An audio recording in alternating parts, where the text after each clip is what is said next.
Chapter 61. Please like, subscribe, and comment.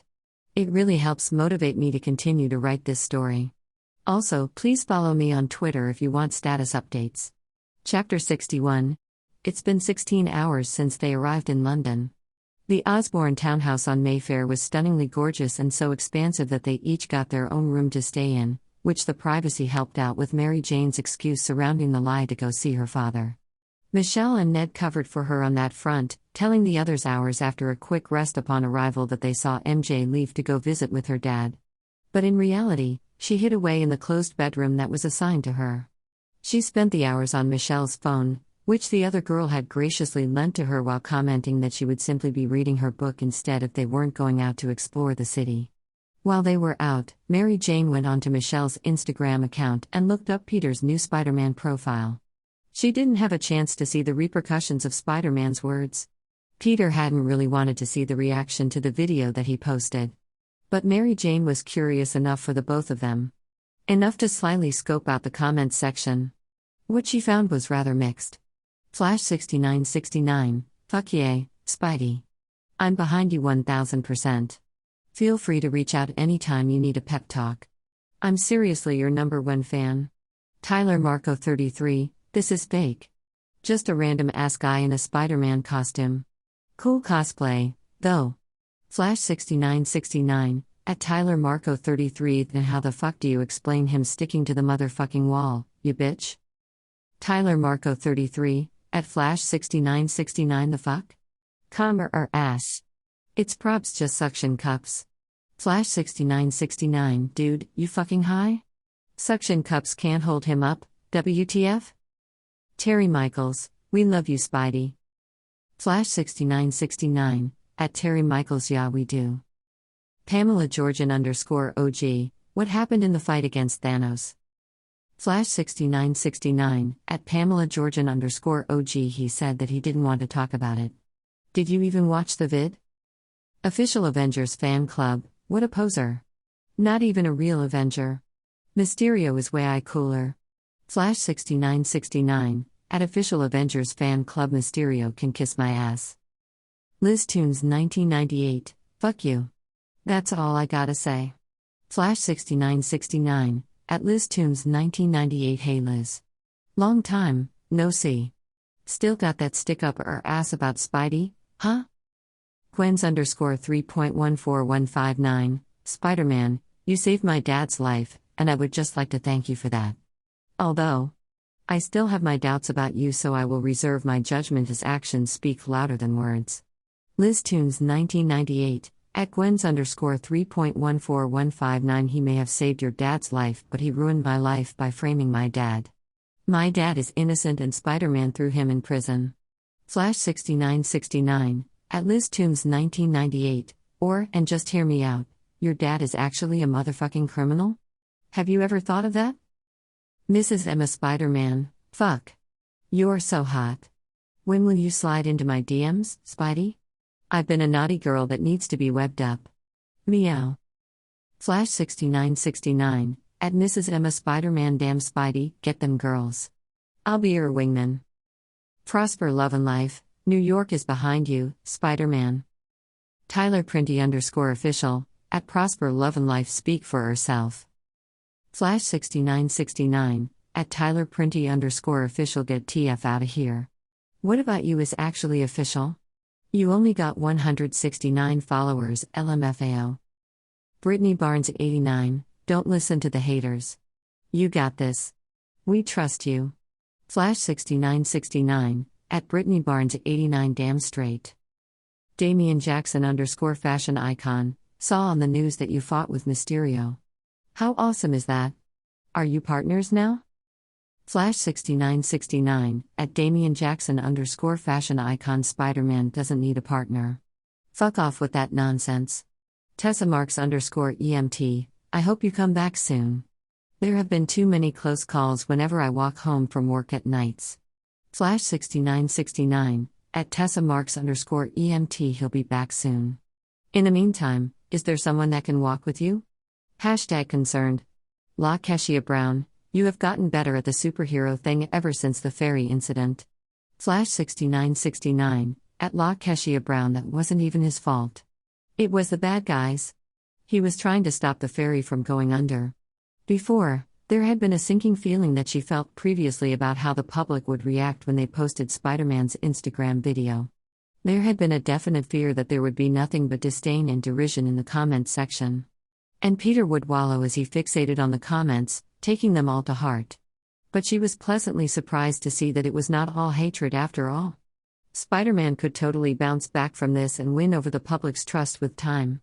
They would continue to post videos periodically, after each incident that needed further clarification, where Peter could maybe answer some questions people had about previous events. That is, if he wanted to. It was all up to him. Mary Jane knew that the fight against Thanos was still a sore subject matter, that Peter would never want to openly discuss anything relating to that. She spent the remainder of her time in the room going over plans and contingencies, simply for something for her mind to be occupied by rather than focusing on the potential danger that Peter could be in at that very moment.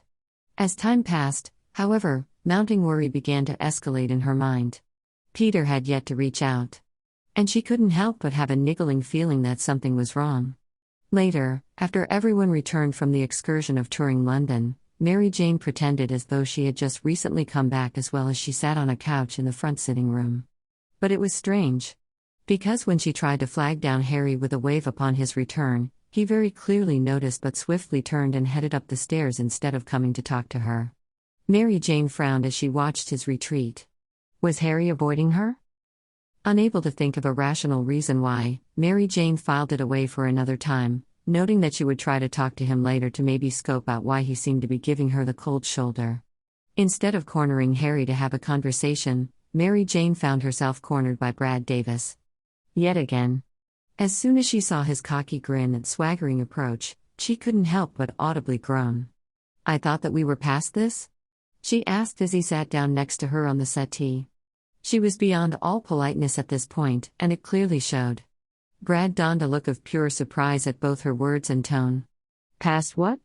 His head tilted to the side somewhat, as though he were genuinely perplexed by what she said. Mary Jane scoffed with a roll of her eyes before glaring suspiciously at the boy next to her. Out of the corner of her eye, she saw Ned and Michelle walk through the entrance hall before deviating in the opposite direction of the sitting room toward the library. "There honestly isn't anything left to say, so if you'll excuse me." She made to get up, wanting to follow Ned and Michelle in order to talk about the mounting dread that she felt in her chest with Peter's continued absence, but was forced to stop when Brad laid a gentle but persistent hand around her wrist, halting her progress. "Wait, I wanted to ask about Peter." Coolly, Mary Jane turned to glare down at the touch. Luckily, Brad noticed and quickly extracted his hand and made a gesture of wordless apology. Mary Jane crossed her arms defensively over her chest. "What about him?" Finally sensing the clear animosity that was emanating from her, Brad appeared to swallow nervously before he asked, "Aren't you mad that he left you so soon after your kidnapping?" "Kinda selfish if you ask me." The heavy sigh just couldn't be held back. She was just so very tired. "First of all, what happened to me is none of your business. And I would appreciate it if you stopped bringing it up constantly because I'm trying to move past it." It was the truth. Every time she finally got her traumatic experience out of her mind, someone or something had to go remind her of it again. It was especially annoying since all she wanted to do was to leave it in the past and move on. But that was difficult to do when it was shoved in her face constantly, demanding her attention.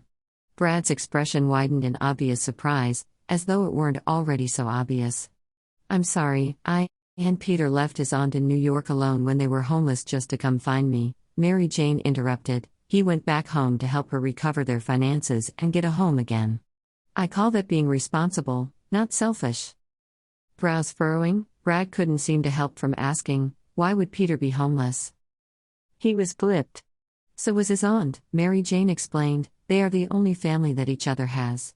So when they were both snapped, they lost their apartment." "Oh. Yeah."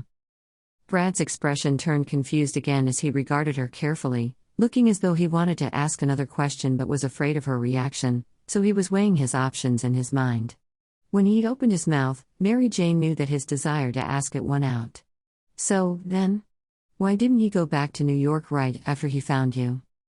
It really irked her that he was constantly trying to poke holes at Peter, hoping to expose something about him that she possibly hadn't considered before that would be a red flag. As she told Brad before, she knew Peter extremely well, and he was the best guy that she knew. There was really no competition here. Because he's a really great boyfriend, Mary Jane said sincerely, the best actually. I don't think that we'll ever break up. Both of Brad's brows shot up in disbelief. Ever? Smiling a bit to herself, Mary Jane shook her head. Nope. Never. If her and Peter ever did break up, she would be a mess, point blank, she knew that for certain. And if such an occurrence were to ever come to pass, it wouldn't be her doing the dumping, either. But either way, she wasn't worried. Because she had a feeling that Peter never wanted to end things with her either, so. This may be a forever sort of relationship, and she found herself far from complaining from that fact. Yes, some people may consider them too young to be so decided on another person, but those people were simply ignorant of all that she and Peter have gone through together. Brad's entire demeanor soured at this declaration. So, you're saying that I don't have a chance? The possibility never even crossed my mind, Mary Jane said immediately, not in a particularly cruel way. She was merely being honest.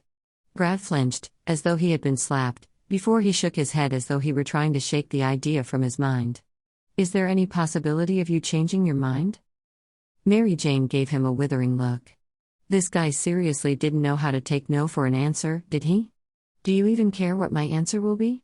You've completely disregarded every other decision and opinion I've made so far. Rearing his head back slightly, Brad blinked up at her. No, I haven't. Have I? Yes, Mary Jane stressed, nearly throwing her arms up in the air with her frustration, you have. And it's been getting really old. There are only so many ways that I can tell you that I want to be with Peter and you have no shot with me. I think we're done here, Mary Jane said as she turned on her heel and stormed off, taking an immediate turn down the hall to the library. As she entered the room, it was to find Ned and Michelle huddled together near the ornate fireplace that was crackling with a hot fire. It was oddly soothing, despite it being summer. It fit the ambience of the room quite nicely. She let herself draw strength from the feeling as it warred against her concern over Peter and her annoyance over Brad. I'm worried about Peter, Mary Jane said as she approached the pair, cutting right to the chase and wanting to vocalize her fears. She's had to stew in them by herself for hours now. Me too. Ned concurred nervously as his gaze shifted between Mary Jane and Michelle, as though looking to either of them for ideas on what to do. Why?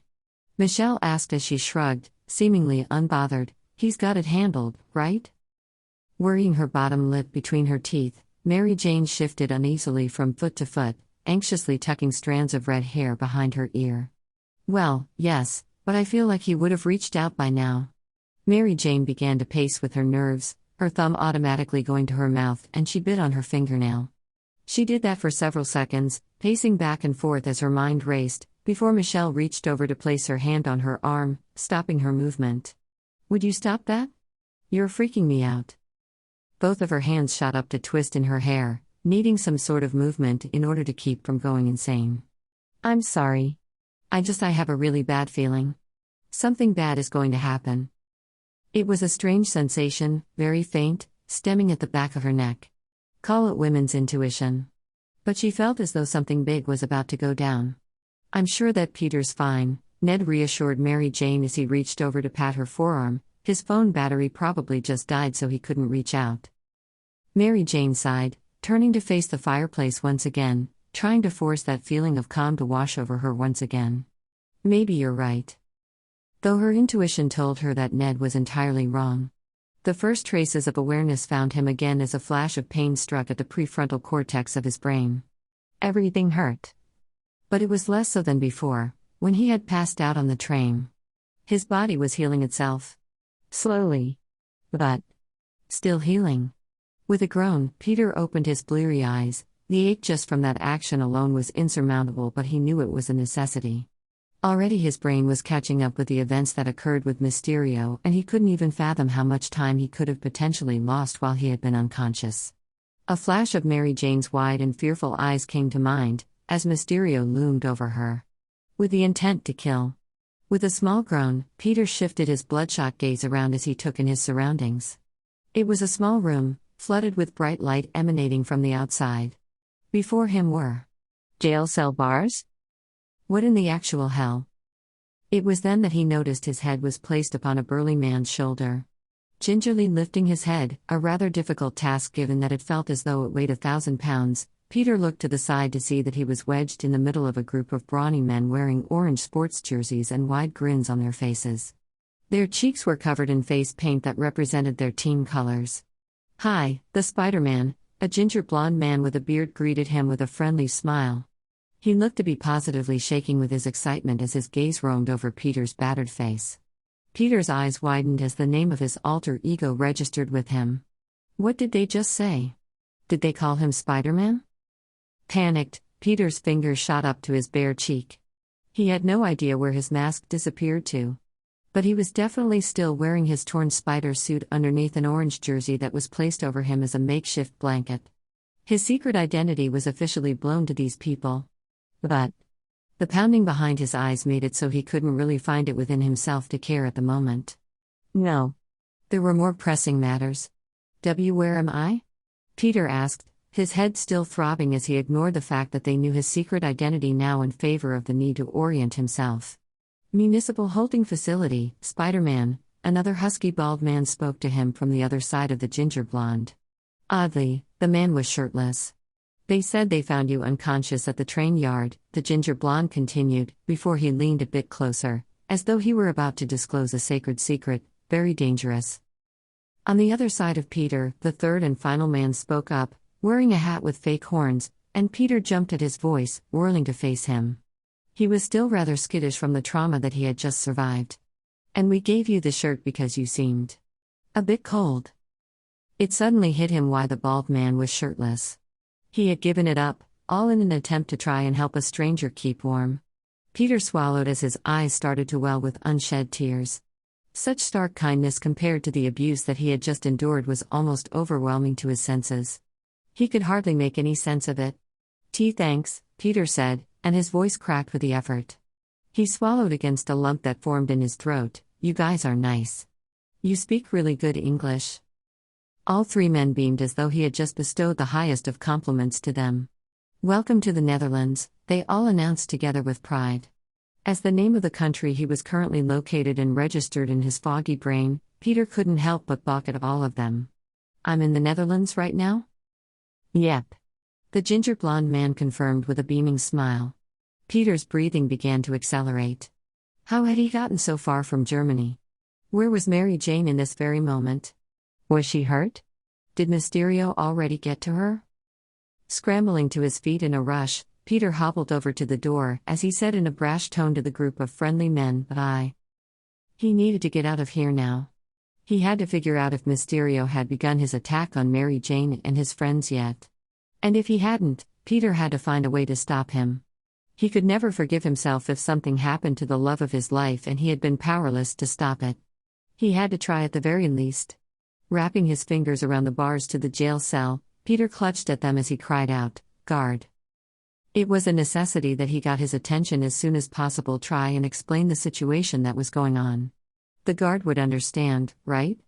Peter's secret identity was already blown anyway, so he could be 100% truthful as he described the scenario and how Mary Jane and his friends were in danger.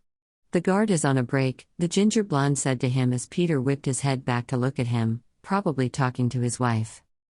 "Yeah, she's pregnant," the bald Dutchman confirmed with a nod. "Oh, yeah?" The horn-hatted man piped in with a delighted smile. They all began jabbering away in Dutch as Peter's mind whirred. He didn't have time for this. Out of the bottom corner of his vision, Peter spotted that the jail cell door was only locked together by a standard padlock, the kind that he saw on his locker at school. Reaching through the bars, Peter grasped it in hand and crushed it with his fist before twisting the crumbled metal off as though it were nothing more than tinfoil. Then, without wasting any more time, Peter twisted the handle that allowed for the jail cell door to swing open. Striding a few steps out of it, Peter passed by an open door to an office, only to pause by the bizarre sight in front of him. A man, obviously the guard, was talking on the phone. Wearing Peter's spider mask. It was torn in several places and one eyepiece was cracked, but there was no mistaking it. Yeah. Yeah. Spider-Man, the guard jabbered away over the phone with his wife. Yeah. Peter squeezed his eyes shut and shook his head before continuing on, choosing not to even bother retrieving the mask. Instead, he made quick work of vacating the building as he stepped out into a quaint Dutch village. He froze as he suddenly remembered and looked down as he took in the spider suit that he was still wearing, before he realized that he had subconsciously brought the orange jersey with him, still clutched in his hand. He shrugged the garment on quickly before anyone else would take notice of the famous red and blue ensemble, then he stumbled in the middle of what appeared to be the town square, dazedly turning about in a circle as he tried to think of what he should do now. It was difficult to think as he was surrounded by such an unfamiliar environment of bicycles and goats and hay in the middle of a marketplace. His current surroundings seemed so out of place with the sense of urgency he felt constricting his chest. All he could think of was Mary Jane. Mary Jane. Mary Jane. Wait. A cell phone. If he could get his hands on a phone, he could call Mary Jane. At least warn her of what was to come while reassuring himself that she was still alive. He could let her know that he was on his way and that she had nothing to fear. But, no. He couldn't call her. Beck knew now that she and the others were in London, but it was a big city, and calling her could lead Beck to her exact location if he was tracking all their phones like Peter suspected he was. So calling Mary Jane was out of the question. Peter just couldn't risk it. But that didn't mean that he still couldn't call for help from someone else that he trusted. Decided, Peter stumbled forward on shaky feet, his injury still not yet healed and was hindering his ability to walk normally. He made his way to a marketplace booth that was next to a stack of hay and goats. "Excuse me, sir?"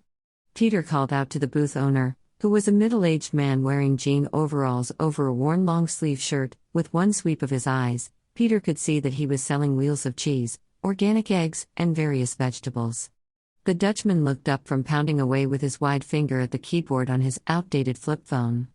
"Yeah?" Peter settled in before him and gestured to the device in the other man's hand. "Could I borrow your phone?" Without even hesitating or taking a moment to consider Peter, who was a complete stranger, the older man grinned and handed the flip phone right over into Peter's surprised, open hand. "Yep. Take it." "Thank you," Peter exclaimed as he flipped open the cover on the phone as he breathed to himself, "Everyone is so nice here." He took a deep breath. All right. He had a phone. Now what? Okay, Peter said to himself as he turned away from the man for at least the appearance of privacy as his thumbs hovered aimlessly over the keyboard. He was drawing a blank. There was a specific number that he had memorized for emergencies that would connect him to Mr. Stark's inner circle within Stark Industries. But for the life of him, he couldn't quite remember with the throbbing headache behind his eyes. Closing said eyes, he mulled over his memories as he tried to get past the pounding headache clouding his brain in order to try and picture the phone number in his mind's eye. It took a moment, but it suddenly clicked. Okay. He typed in the number and pressed the button to connect the call as he raised the speaker to his ear, hoping against hope that either Rhodey, Miss Potts, or Happy would pick up the phone. Pick up, pick up, pick up. Automatically, his hand came up and twisted in his hair, tugging almost painfully at the sweaty strands. "Hello?" came the familiar voice of Happy Hogan on the other line. Peter nearly cried out in relief at the sound of it. "Happy. Hey, I messed up," Peter swallowed, suddenly emotional. He felt equivalent to a little kid that got lost in Central Park and was seeking assistance from an adult for help in finding his way. He swallowed against the feeling, at the same time swallowing his pride. I need a ride." "Where are you?" Happy asked immediately, no judgment in his voice as Peter heard rustling in the background that indicated that the man was already on the move, jumping into action. "Where am I?" Peter repeated as he looked all around him, unsure of how to answer that question. Then he turned to the marketplace Dutchman that had graciously lent Peter his phone. "Excuse me, where am I, sir?" "It's Broekop Longadijk," the man responded in such a thick accent that it sounded like gibberish to Peter's ears. "Ah." Peter hesitated, before telling Happy, "Hang on." Lowering the phone, Peter held out the speaker end so that it was closer to the Dutchman's mouth. "Could you say that into there?" Bending forward, the man spoke loudly directly into the speaker. "Hi. It's Broekop Longadijk here." Thanks, Peter said as he nodded his head at the man before lifting the phone back to his ear. Did you get that? Yeah, kid, Happy confirmed. I'm on my way. It only took a couple of hours for Happy to fly in the Stark jet to the Netherlands from New York. The technology was state-of-the-art, running on Mr. Stark's arc reactor energy, so of course it was also the fastest jet model in the world as well. Before they hung up the phone earlier, they agreed to meet in a beautiful tulip field just on the outside of town. That was where Peter was stumbling through just as the Stark jet arrived, as it quickly landed in the middle of the field, ruining some of the surrounding tulips by crushing them. As the whirring engine powered down, Peter slowed his steps, making sure to keep his distance as sudden suspicion took hold in his mind. What if this was all an illusion? What if this wasn't Happy and it was actually Beck trying to lull him into a false sense of security again before he tried killing him? These thoughts plagued his mind just as the door to the jet opened and the stairs emerged. Happy appeared at the top of them almost immediately. "Peter?" The man called out to him worriedly as Peter slowed to a standstill, eyeing the man warily, trying to determine if he was actually real. Happy stepped down the stairs quickly, trying to make his way over to him. "Are you okay?" "Happy, is that you?" Peter asked distrustfully, his voice cracking a bit as he studied the other man's form. It certainly looked like Happy. Sounded like him too. But looks could be deceiving with Beck's illusion tech. Everything that Peter had been forced to see had looked all too real. "Is it me?" Happy asked, his voice lilting with confusion as he strode ever closer. "Yeah, of course it's me." "Stop," Peter cried, holding out his arms in front of him to emphasize his command. He was gratified when the man listened to him and froze in his steps. "Tell me something only you would know." "Only I would know." Happy looked all around himself at the tulips as he tried to recall a specific memory. Then one seemed to hit him as he looked up at Peter before stating, "You remember when we went to Germany? You pay-per-view to video in your room?" They didn't list the titles, but I could tell by the price it was an adult film at the front desk. "And you didn't know how I knew." Okay, fine. It's you. Stop, Peter flushed, recalling the exact pornographic movie he had ordered in Germany when he was only 14 years old. Shaking his head, Peter quickly began striding closer until he was standing right in front of his friend before he threw his arms around him in desperation. "It's so good to see you." There were tears in his voice as he tried to keep it together. It just felt so good to finally be in the presence of an actual friend after the amount of betrayal and abuse he had to endure at the hands of Beck.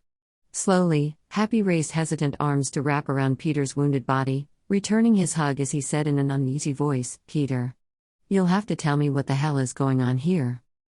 "Okay, hold still."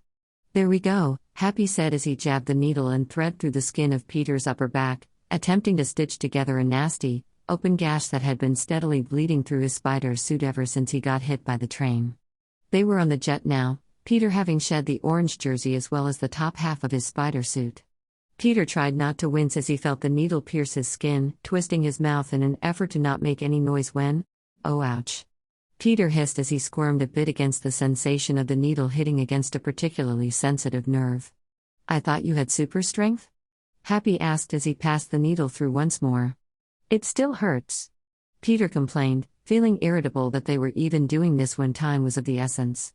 But Happy insisted that Peter tend to his wounds first before they even contemplated starting up the jet again.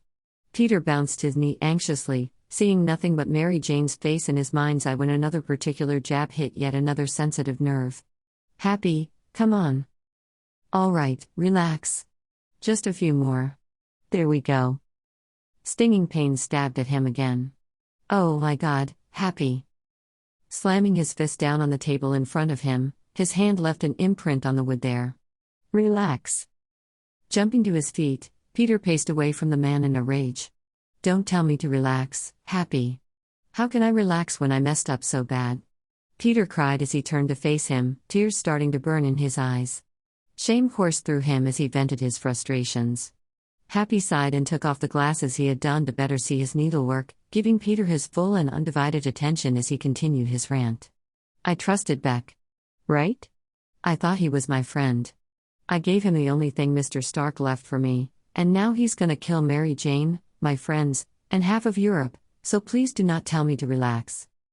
Peter huffed out a watery sigh as he fell into a nearby chair. Bending forward, he let his head fall into his hands, covering his face as he hid away his eyes. It would be his fault if Mary Jane, Ned, Michelle, and the others died. There was no denying that. He well and truly fucked up this time, but that didn't mean that Happy deserved the brunt of the abuse that Peter should be saving exclusively for himself.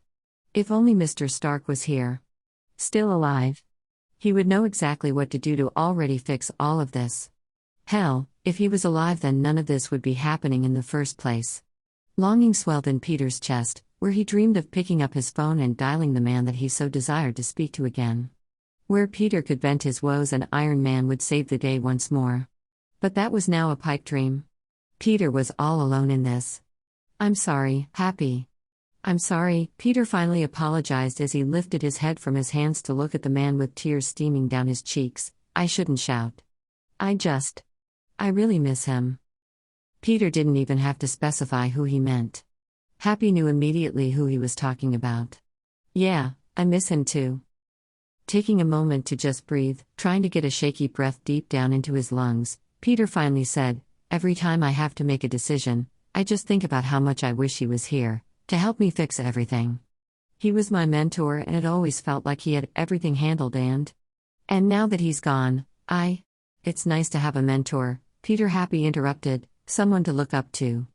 But at some point, a boy has to stop constantly looking for guidance from others and become his own man." Head turning, Peter looked over at him in surprise and Happy nodded at him as he continued, "And I'm gonna be honest, Tony was my best friend, but he was a mess. He second-guessed everything he did. He was all over the place. But the one thing that he did that he didn't second-guess was picking you. I don't think Tony would have done what he did if he didn't know that you were gonna be here after he was gone." Newfound tears welled in Peter's eyes. That trust that Mr. Stark had in him. It just all felt so unearned. Especially after all the recent mistakes that he's made. "I'm so scared," Peter admitted, feeling ashamed as he looked down at his hands wringing together in his lap. "Mysterio put me through horrific illusions, and I am not sure if I'm strong enough to face him again." Just the thought of having to endure that mental torture caused for Peter's breathing to quicken with the threat of an anxiety attack. He was certain that he wasn't strong enough mentally to face Beck again. Peter's mind was too fragile. It was probably precisely the reason why Beck had decided to go after him right after Mr. Stark had died. When Peter was at his most vulnerable. Happy seemed to be weighing his words carefully before he chose to speak them. "May told me that when you fought crime before, you would tell jokes to make yourself feel better." Peter snuck a glance at him, surprised by the turn in conversation. "Yeah. To also said whoever I was fighting on edge as well." It had been particularly effective when he had been fighting Sandman. It helped to keep Peter from feeling too on edge while also egging Marco on to the point where Peter had him trapped right where he had wanted him. "Then, why don't you get back into that?" Happy asked with a little shrug of his shoulders. "It seems to work in keeping you focused and calm, which is something you'll need for this upcoming fight. Plus," Happy broke off, hesitating, "it might help you heal, too. I know that Mysterio really shook you up, kid." Peter swallowed. There was no point in denying it. Not when it was so clearly displayed on his face just how frazzled Beck had left him after their encounter. But not once during their fight had Peter cracked a single joke. Instead, all that he had spoken were reactionary words to all that he saw surrounding him, openly displaying his own fear to Beck and reassuring the fiend that he had Peter playing right into the palm of his hand. No. Happy was right. In order to begin turning the tide of the fight, Peter needed to have more confidence in himself, and a part of that was his self-soothing method of belittling the villain he happened to be fighting. Because if one mocked a person enough times, it made them appear to be less of a threat. In a staggered breath, Peter nodded to both himself and the man before him. Happy smiled slightly at the movement and nodded himself. "Now, your girlfriend and friends are in trouble, you're all alone, your tech is missing. What are you gonna do about it?" Releasing another staggered breath, Peter straightened his shoulders and stood onto solid feet as he bolstered himself. "I'm gonna kick his ass." Frowning, Happy shook his head, "But I mean right now. Like, specifically, what are we gonna do? Because we've been hovering over a tulip field for the last 15 minutes. Right. Peter clapped his hands together once and he racked his brain for ideas. "I can't call my friends because he's probably tracking their phones. Turning on his heel, Peter faced Happy once again as he held out his hand. Give me your phone. My cell phone? Happy asked. Yeah. Okay. Happy dug into his suit's inner pocket, pulling out the latest iPhone before placing it into Peter's open palm. Here. Grabbing it, Peter began pacing away from him as he unlocked the phone, only to find that it correctly required passcode entry. What's your password? Password? No, what is your password? Password, the word. Spelled out password. Turning to face him, Peter couldn't help but raise an incredulous eyebrow at the man. You're the head of security and your password is password? Happy closed his eyes, a bit embarrassed. I don't feel good about it either. Rolling his eyes a bit, Peter typed it in and nearly dropped the phone when he saw a picture of his Aunt May set as the wallpaper on Happy's iPhone. He snuck an accusatory manic look over at the man, who flashed him a confused expression in return. Shaking his head, Peter chose to ignore it for now as he went to Instagram and typed in Flash Thompson's name, immediately going for his story. Hello, Governor. Cup of tea for you? I'm here in London. They're still in London. Alive. This was only posted 20 minutes ago. Peter breathed out in relief. Mary Jane was still all right. Thank God. London, okay, Happy said as he got up from his seat, starting to make his way over to the cockpit to start the engine for departure. But before they could get ahead of themselves, Peter called out to him, Yeah, Happy, I need a suit. Happy stopped in his tracks and whirled to face him. Suit? The man gave a knowing smile with an enthusiastic point Peter's way before he turned back toward the cockpit and pressed a button on a control panel on the roof of the plane. A wall shifted and began to open behind Peter as the back of the jet parted to reveal a workshop. Immediately recognition took hold of Peter as he saw the Stark fabricator emerge from beyond the wall. Rotating his head back, Peter flashed Happy a small smile of gratitude before he stepped forward into the room that was just created. Putting his hand on the biometric scanner, the technology immediately recognized Peter and granted him access. Okay, where should he begin? He's seen Mr. Stark fiddle with the fabricator on multiple occasions, but he never had the chance to touch it himself. Peter bit his bottom lip, uncertain, before he stated in an uneven tone, Bring up everything you have on Spider-Man. The console showed each of the holograms of different spider suit designs that Mr. Stark had designed. Peter was momentarily stunned to see that there were so many different variations of his suit. And for a second, he was choked up. Because it showed just how much Mr. Stark had truly cared for him. Believed in him. Sniffing away the emotion, Peter forcibly shook his head and focused before opening one of the secondary files. Yeah, open that. Okay, no. Peter scrolled through different weaponry as he opened a hollow of a web shooter and put his hand through it, attaching the hollow to his arm. Okay, can you pull up my web shooters? Isolate the taser webs, and reconfigure and boost the voltage to a factor of 25%, and give me complete manual control over detonation. Mary Jane was pacing the length of her room. Both Ned and Michelle sat on her bed, watching her. They had retreated upstairs in order to get more privacy as they discussed everything that seemed to be plaguing their minds. That niggling feeling was ever increasing and she couldn't help but be on the move just for something to do. So she paced. And paced some more. She felt so useless, being cooped up in here, when Peter could be out there. In danger. What if? Ned began, his voice hesitant as his eyes followed the path that Mary Jane was wearing into the carpet. What if he's on his way over to London now? Mary Jane huffed at the question before she shook her head resolutely. Then why hasn't he reached out yet?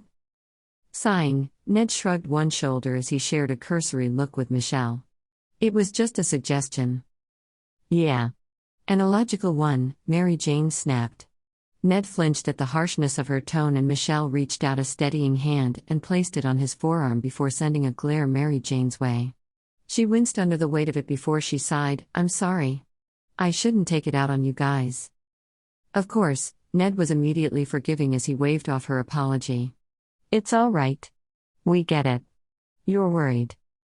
Mary Jane nodded absent-mindedly as she went over toward the window, peering out at the busy London street below, looking hopelessly for a boy with tousled brown hair and movie star good looks. Knowing that she wouldn't find anything. That feeling at the back of her neck was still persistent, reminding her that all was not well. What if? What if Peter lost? Michelle piped up, her practical, deadpan voice making it come out harsher than she probably intended. "Don't say that," Mary Jane said with a severe shake of her head, as she turned to face them again. "Never say that." Huffing, Michelle tried to reason with her as she said, "You have to prepare for the worst-case scenario." "No. I'm going to keep the faith that I have in him until the very end," Mary Jane stated, resolute, before she turned toward the window again and muttered to herself, "I have to believe that he's okay." It was the only way that she could carry on fighting herself. If she believed that Peter was okay, then she had to believe that all would be well in the end.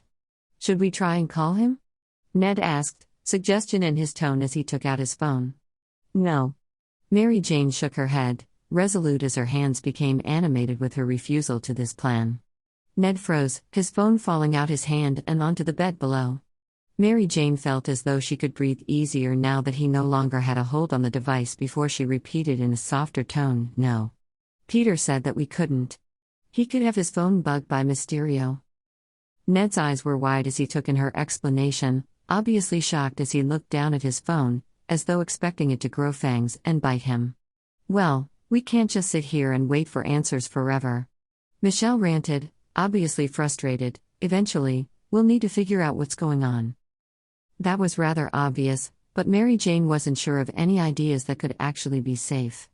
Didn't Michelle know that Mary Jane wanted nothing more than to find out answers? It wasn't that she was resistant because she wanted to be deliberately kept in the dark.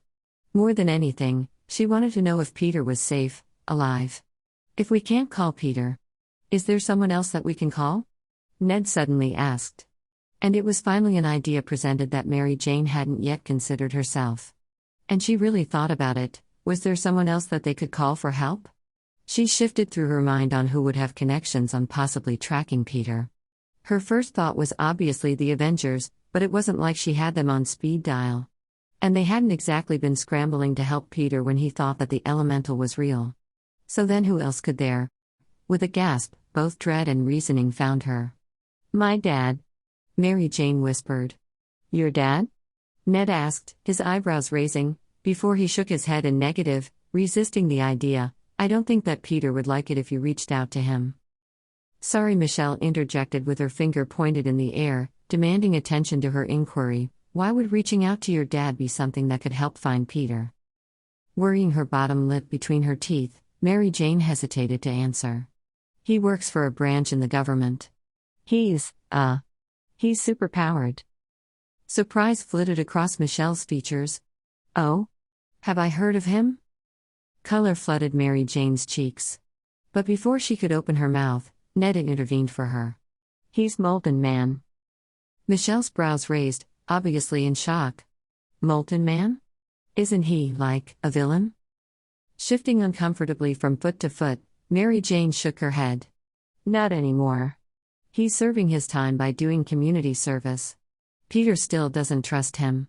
But I do believe that he's trying to make an effort.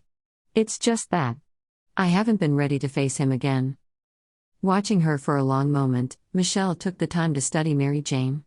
And being under that stare made Mary Jane feel like she was nothing more than a DNA sample underneath a microscope. Finally, Michelle mused out, "I see. He has connections, you say?" Mary Jane nodded.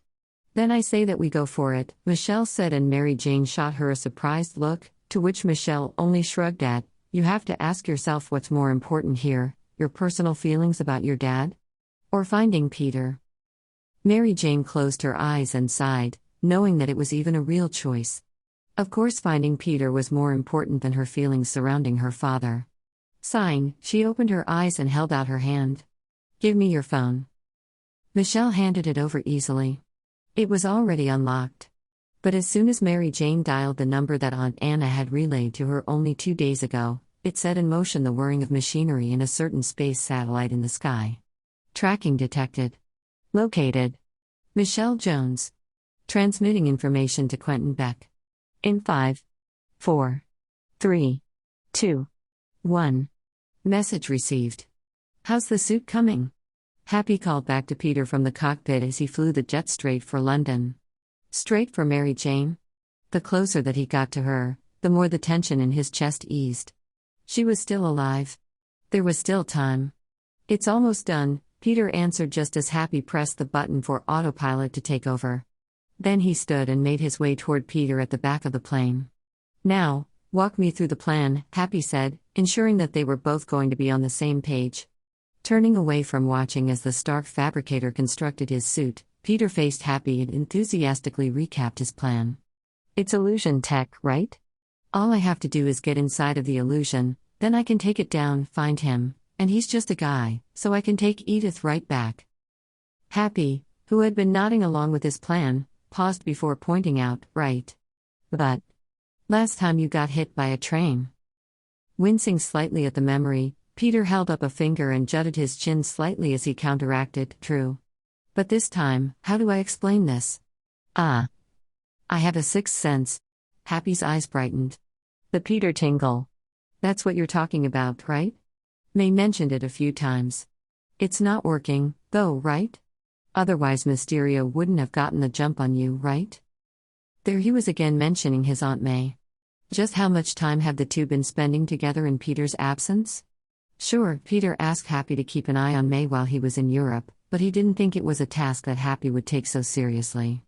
It was obvious that they spent quite a bit of time together if May was comfortable enough to openly discuss Peter's spider sense with Happy, among other various things like the fact that Peter used to banter while he fought bad guys.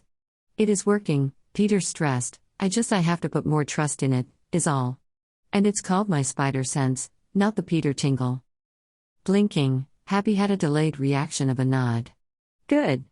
Okay, so you got your spider sense. That's the plan? Meanwhile, I'll go find Mary Jane and your friends and try to fly them out of there. While you work on that trust relationship with your spider sense." Happy clapped his hands together once, finally on board with Peter's plan as he made his way back to the cockpit.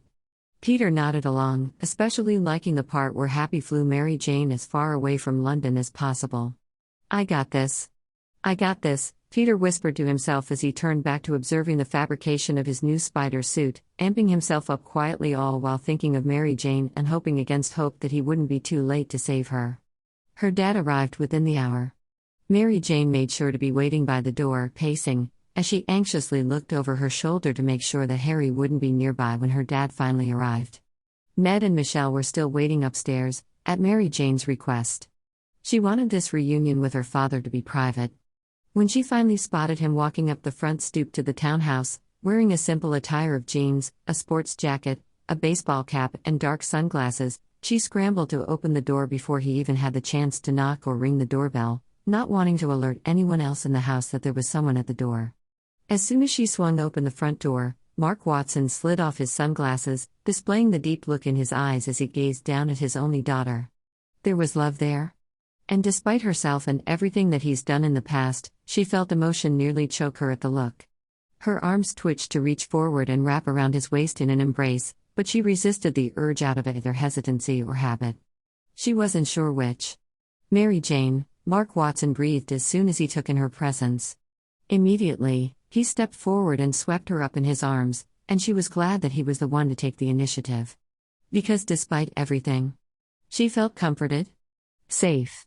"Dad," Mary Jane replied back, allowing one last lingering moment in his arms before she pulled away from the embrace. "Thanks for calling me," he said before he actively looked past her, taking in the room as his eyes did a sweep of the tasteful decor and expensive furniture, as though searching for something. She didn't have to wonder long at what he was looking for. Glancing back down at her, he quirked a single brow as he asked carefully, "Where's Peter?" A lump formed in her throat that she tried to swallow against painfully, but she was unsuccessful in getting rid of it. He's not here." Frowning, Mark Watson took a second to study her face, fully expecting more of an answer than that. But when she didn't elaborate, he went on to ask, "Did he step out, or?" "No," Mary Jane said as she shook her head slowly, "he's not in London at all." It took a moment for the news to register with her dad, and when it did, steam started to rise up from his shoulders as his whole body began to shake with his anger. "I knew that I couldn't trust that punk. I knew it. Dad." "Calm down," Mary Jane hissed, her panicked eyes roaming the amount of steam now emitting from his jacket. "You're starting to heat up." Freezing in place, he looked down at his own arms to confirm that what she was saying was true before he forced his eyes shut and inhaled a deep, calming breath. Measurably, the steam dissipated. Okay. Okay. It's not his fault, Mary Jane was quick to explain Peter's absence before her dad had a chance to reach a boiling point again. Mysterio played us all, Dad.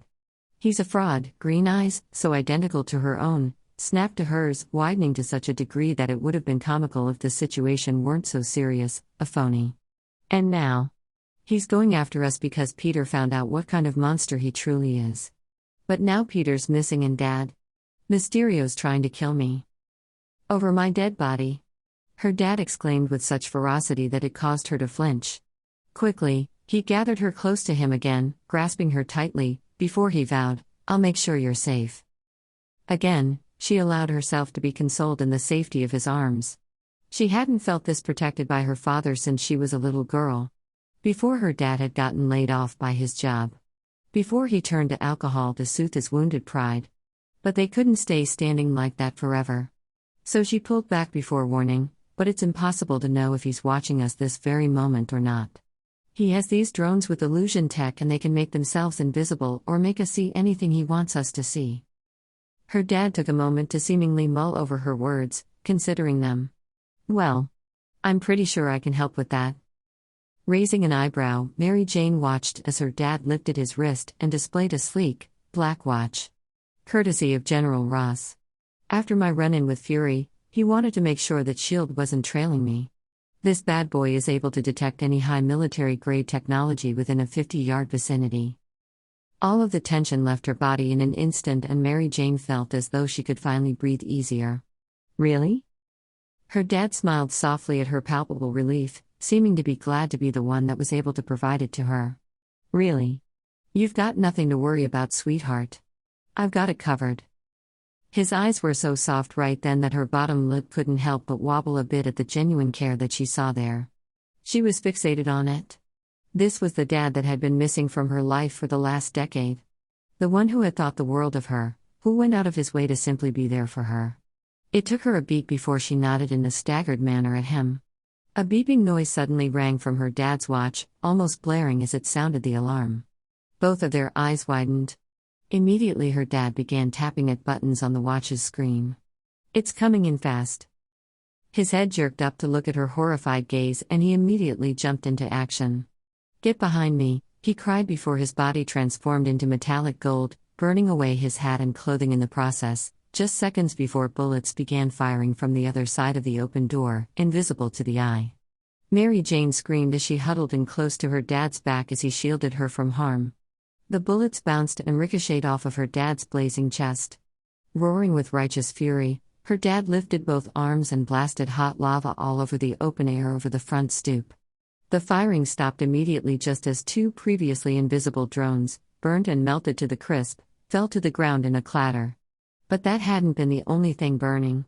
Some of the lava caught onto the wood frame of the ornate door, immediately catching it ablaze. Mary Jane stood in a complete daze as her mind tried to catch up to all that just happened. But she wasn't lost in a trance for long as her dad whirled to face her, careful not to touch her with his blazing skin. We have to leave. Get you out of here. Blinking rapidly, her mind finally sharpened back into focus. But what about my friends? Releasing a frustrated sputter, he threw his hand out to gesture toward the rest of the house. Go gather them quickly, we need to leave now. The house is probably going to burn down. And there may be more drones on the way. Eyes widening, Mary Jane took in the rapidly expanding fire that had now spread to the wall next to the door, eating away at the elaborate wallpaper. There was no time to put out the blaze, not when more drones could be on them any second now. Go, Mary Jane. Her dad tried to rush, attempting to pull her out of her newfound trance. Luckily, she didn't have to traverse through the rest of the house, as the noise of the bullets from the drone attack seemed to attract all members of the house. What the fuck is going on? Harry cried from down the hall as he stomped into the front entry, followed closely by all of the rest of their friends. As soon as he took in the scene before him, Harry halted in his tracks, registering the fire, the billowing smoke, the bullet holes in the walls and the floors. And the sight of molten man standing a foot inside of his house, the obvious culprit behind the expanding blaze. What are you doing here? There was pure and unadulterated hatred in Harry's furious eyes as he jabbed an accusing finger toward her father. Guilt gnawed at her chest, but she shook her head and forced the feeling aside. There were more pressing matters that demanded her focus. No time. Mary Jane cried as she ran forward and tried to usher everyone toward the front door. Wait. Harry stubbornly dug his heels in while everyone lingered behind him, following his lead. Not until you tell me what the fuck is. Harry. Mary Jane interrupted, do you want to die? Blinking rapidly, Harry staggered back a step. No? Stepping behind him, Mary Jane began forcibly pushing at Harry's back, giving him no choice but to stumble forward toward the front door. Then shut the fuck up and follow me. Those seemed to be the magical words that got everyone else to snap out of their daze and comply. Just in the nick of time too, as the billowing smoke from the fire was beginning to blacken and spread to the rest of the room. They ran out onto the street just as a London tour bus was driving past. Taking initiative, her dad charged for it, stepping into traffic and into its line of sight. The bus driver slammed on the brake and the large vehicle came to a screeching halt. What the bloody blazes? The driver exclaimed at her dad as he stepped off the bus, his face purple with his fury. Get everyone off the bus. Her dad ordered back, and leave the keys. We're taking it over. Are you mental? I'm not letting you take my bus, for fuck's sake. Roaring with fury, her dad sent a blast at a nearby lamppost, setting it ablaze with sparks. The driver staggered back before falling back on his behind, looking at her dad as though he were the devil himself. Get everybody off now. This is an emergency. Luckily, the driver didn't have to order any of the tourists off the vehicle, as they seemed to scramble to be the first ones off after her dad's powerful display.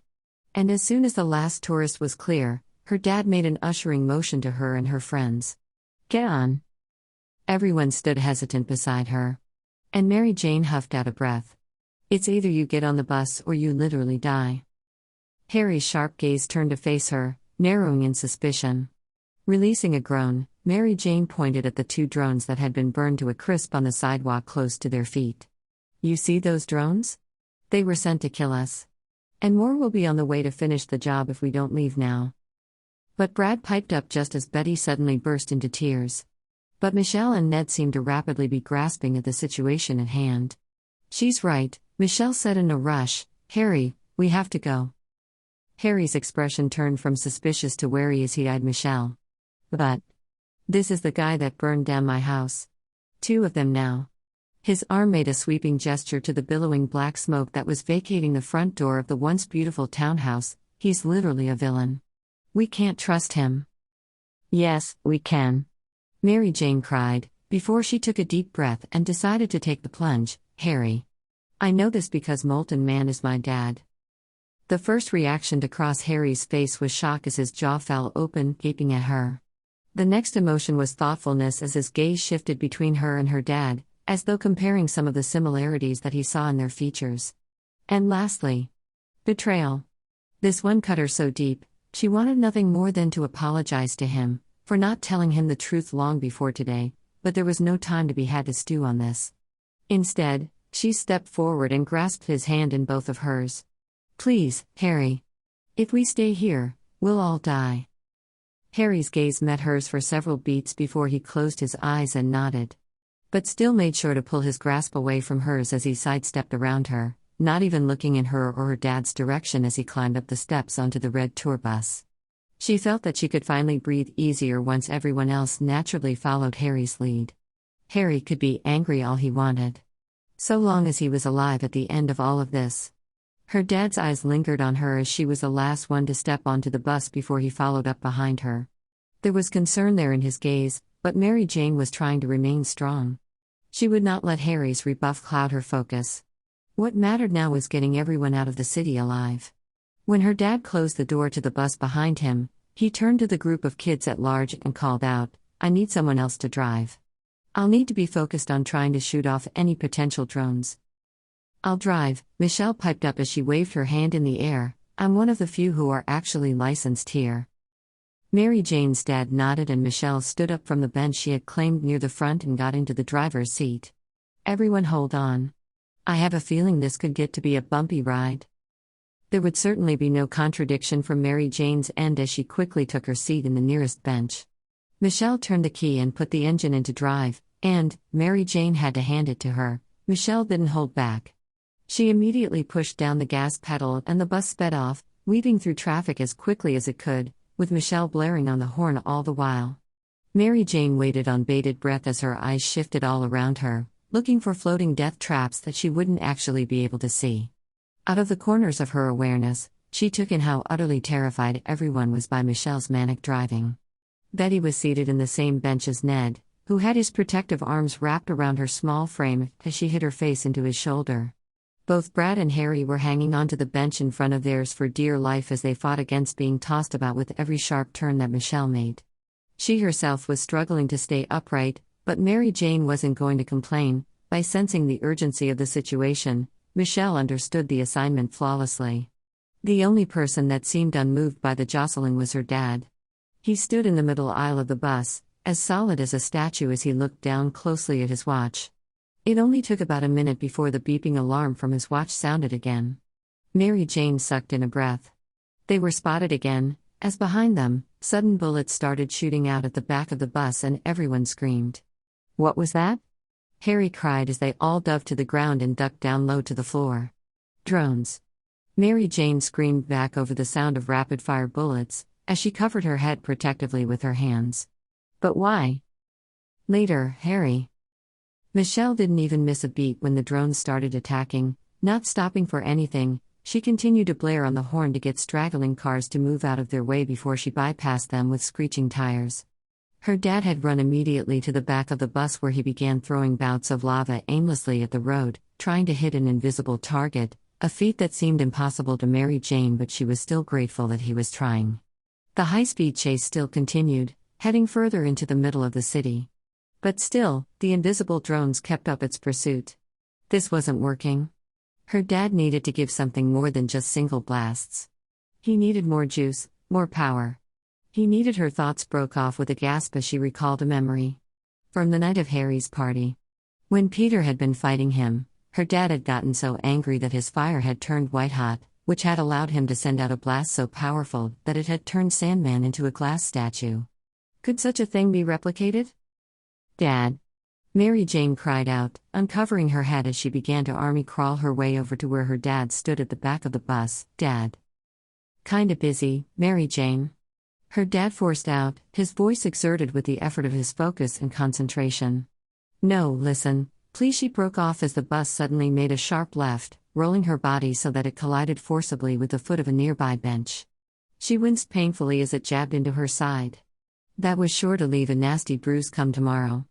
That is, if she managed to survive long enough to make it until tomorrow. "Dad," she tried again, through pained, gritted teeth as she attempted to crawl closer, "I need you to get angry." "What?" "Mary Jane, now's not the time to pick a fight with me." "No." Mary Jane insisted as she pounded her fist against the floor once with her frustration. Why wasn't he just listening to her? They were wasting time. "You need to get white-hot angry. Like you did at the party. So you can blast a wall of lava that will get the drones." Understanding seemed to seep into him, enough so that his brainwaves finally aligned with her own. But then in the next moment, his demeanor shifted and there was now hesitancy underlying there. "But I can't just get angry, sweetheart. I've been working on my issues these last 5 years and, for so many years, I hated you." Mary Jane interrupted as she cried out, trying to put as much venom in her voice as she could. She could tell that her words made some sort of impact, judging by the stiffening of his shoulders. So, she decided to continue by digging in deep to her innermost thoughts, to the spiteful accusations that she had kept locked inside about him over the years. When he just was never there for her in the way that a father should be for his daughter. And it felt good to finally unload this burden, to let him know just how much he's hurt her over the years. A stroke did a small part inside of her that secretly wanted some sort of retribution. "You were supposed to be my father, you were supposed to take care of me, but you just checked out." Mary Jane ranted, feeling very much that this could be the equivalent of poking a giant grizzly bear with a stick, only in her case, she was hoping that the action served to make him go into attack mode. But in the next moment, he glanced back at her, out of the corner of his eye, even as his body continued to face outward toward the street. But instead of getting angry like they both wanted, it had the opposite effect. No. Instead, his eyes looked sad, mournful as they raked over her small form. Mary Jane. There was a lilt of apology in his voice as he began to try and dissect all that she had said to him. But in the very next moment, bullets shot out and came dangerously close to where she lay. It pulled her out of her reverie. "No time." Mary Jane cried, trying to swallow down her own guilt now, even though it had felt cathartic for her to finally tell him the true thoughts and feelings that she's had of him from over the years. "We can't talk about this right now, we need to get you mad." Her thoughts whirred, trying to find something that would make her father tick, before she spouted, "Mom hasn't even bothered to call me once since I got blipped back." Sputtering with a shake of his head, her dad rolled his eyes and gritted his teeth, obviously still reeling from her last confession. However, rather than getting enraged, he seemed almost annoyed. "That's Marissa for you. Never there when it counts." Instead of her words causing fury in her father, she found that his words backfired on her as her blood began to boil.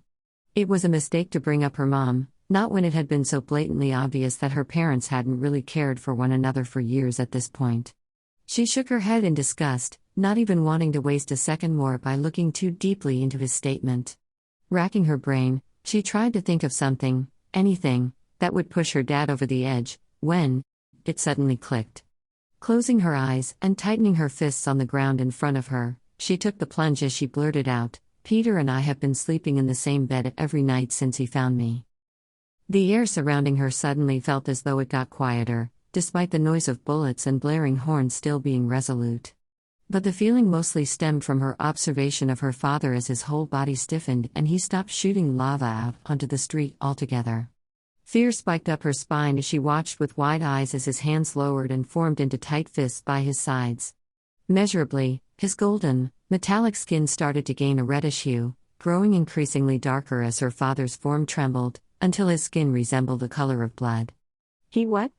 Her dad exploded out in a rage, before he screamed out in bloody murder toward the open air, "I'm gonna kill that punk." This time, when he threw his arms out in front of him, white-hot lava burst out of his hands like a wave of fire as he shot it out at the surrounding sky. It only took a split second before the bullets immediately ceased and 3 melted drones became suddenly visible as they clattered to the asphalt road in a mixture of what appeared to be melted tar and sparking technology. "You did it." Mary Jane beamed up at her father, only to quickly find that he wasn't celebrating along with her. He stood with his bare back still facing her as he panted with his fury, his skin still flushed with redness, though it was dimming quickly from having exerted a lot of his energy. "When I get my hands on him," her father's voice was low, "dangerous, I'm going to squash him like the bug he is." Eyes rapidly widening, they nearly bulged out of her head as she balked at him. If Peter wasn't in danger now, then he certainly was going to be sometime in the near future. Holy shit. What had she just done? "Dad?" She called out, her voice soft and coaxing. If his body weren't still so hot, she would have reached out a reassuring hand to touch the back of his leg, but she couldn't risk it, otherwise, she would get third-degree burns. No, she just had to hope that her voice would somehow reach him. "Hey, Dad? I made it up. It wasn't true, I lied just so I could make you angry." Slowly, dangerously, her dad turned to face her, looking down as he towered over her form. She smiled shakily at him as she continued to lie. "But, hey, it worked, right? You really showed those drones who's boss." It took a moment to get any sort of response from him. When he finally moved, he inhaled deeply and closed his eyes, seeming to be counting to 10 silently in his head. Mary Jane watched on, relieved, as she saw the last of the reddish hue dissipate from his body, returning it to its standard metallic gold. After several moments, her dad opened his eyes and looked down at her sternly. "Don't ever say things like that to me again." Nodding jaggedly up at him, she slowly allowed herself to get up from her stomach and up onto her knees, only noticing now just how much her body ached from all of the excitement. "Drive us somewhere outside of the city."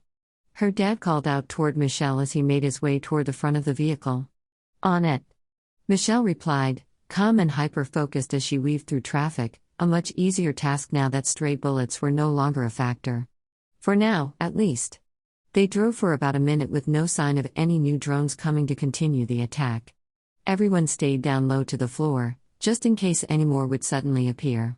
Brad was positively shaking as he had his arms wrapped around his knees. Harry was staring out blankly into the distance, seeming to be seeing nothing. Betty was crying as she huddled in close to Ned's protective embrace, and Mary Jane was proud to see that Ned seemed to be holding it all together quite well. It seemed that taking on a protective role did the boy wonders.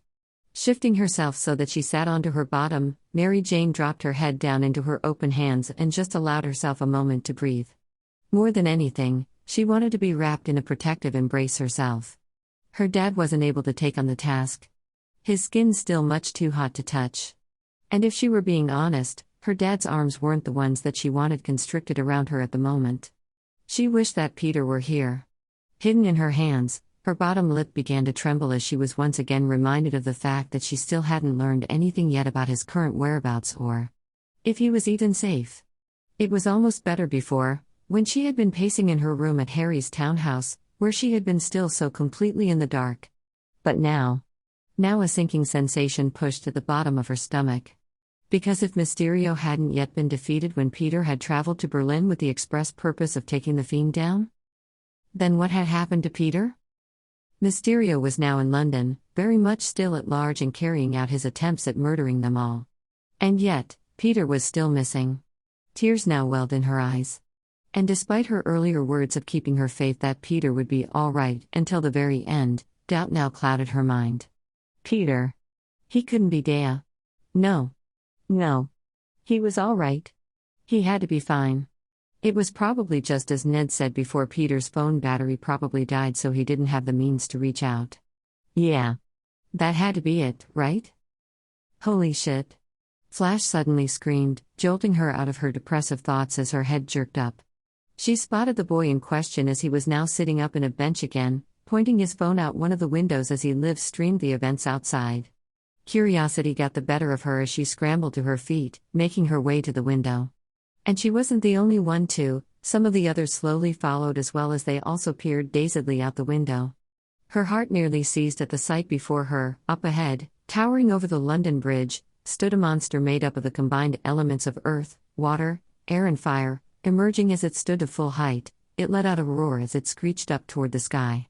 The wind steadily picked up, blowing against all sides of the bus, as though the city was stuck in the middle of a hurricane.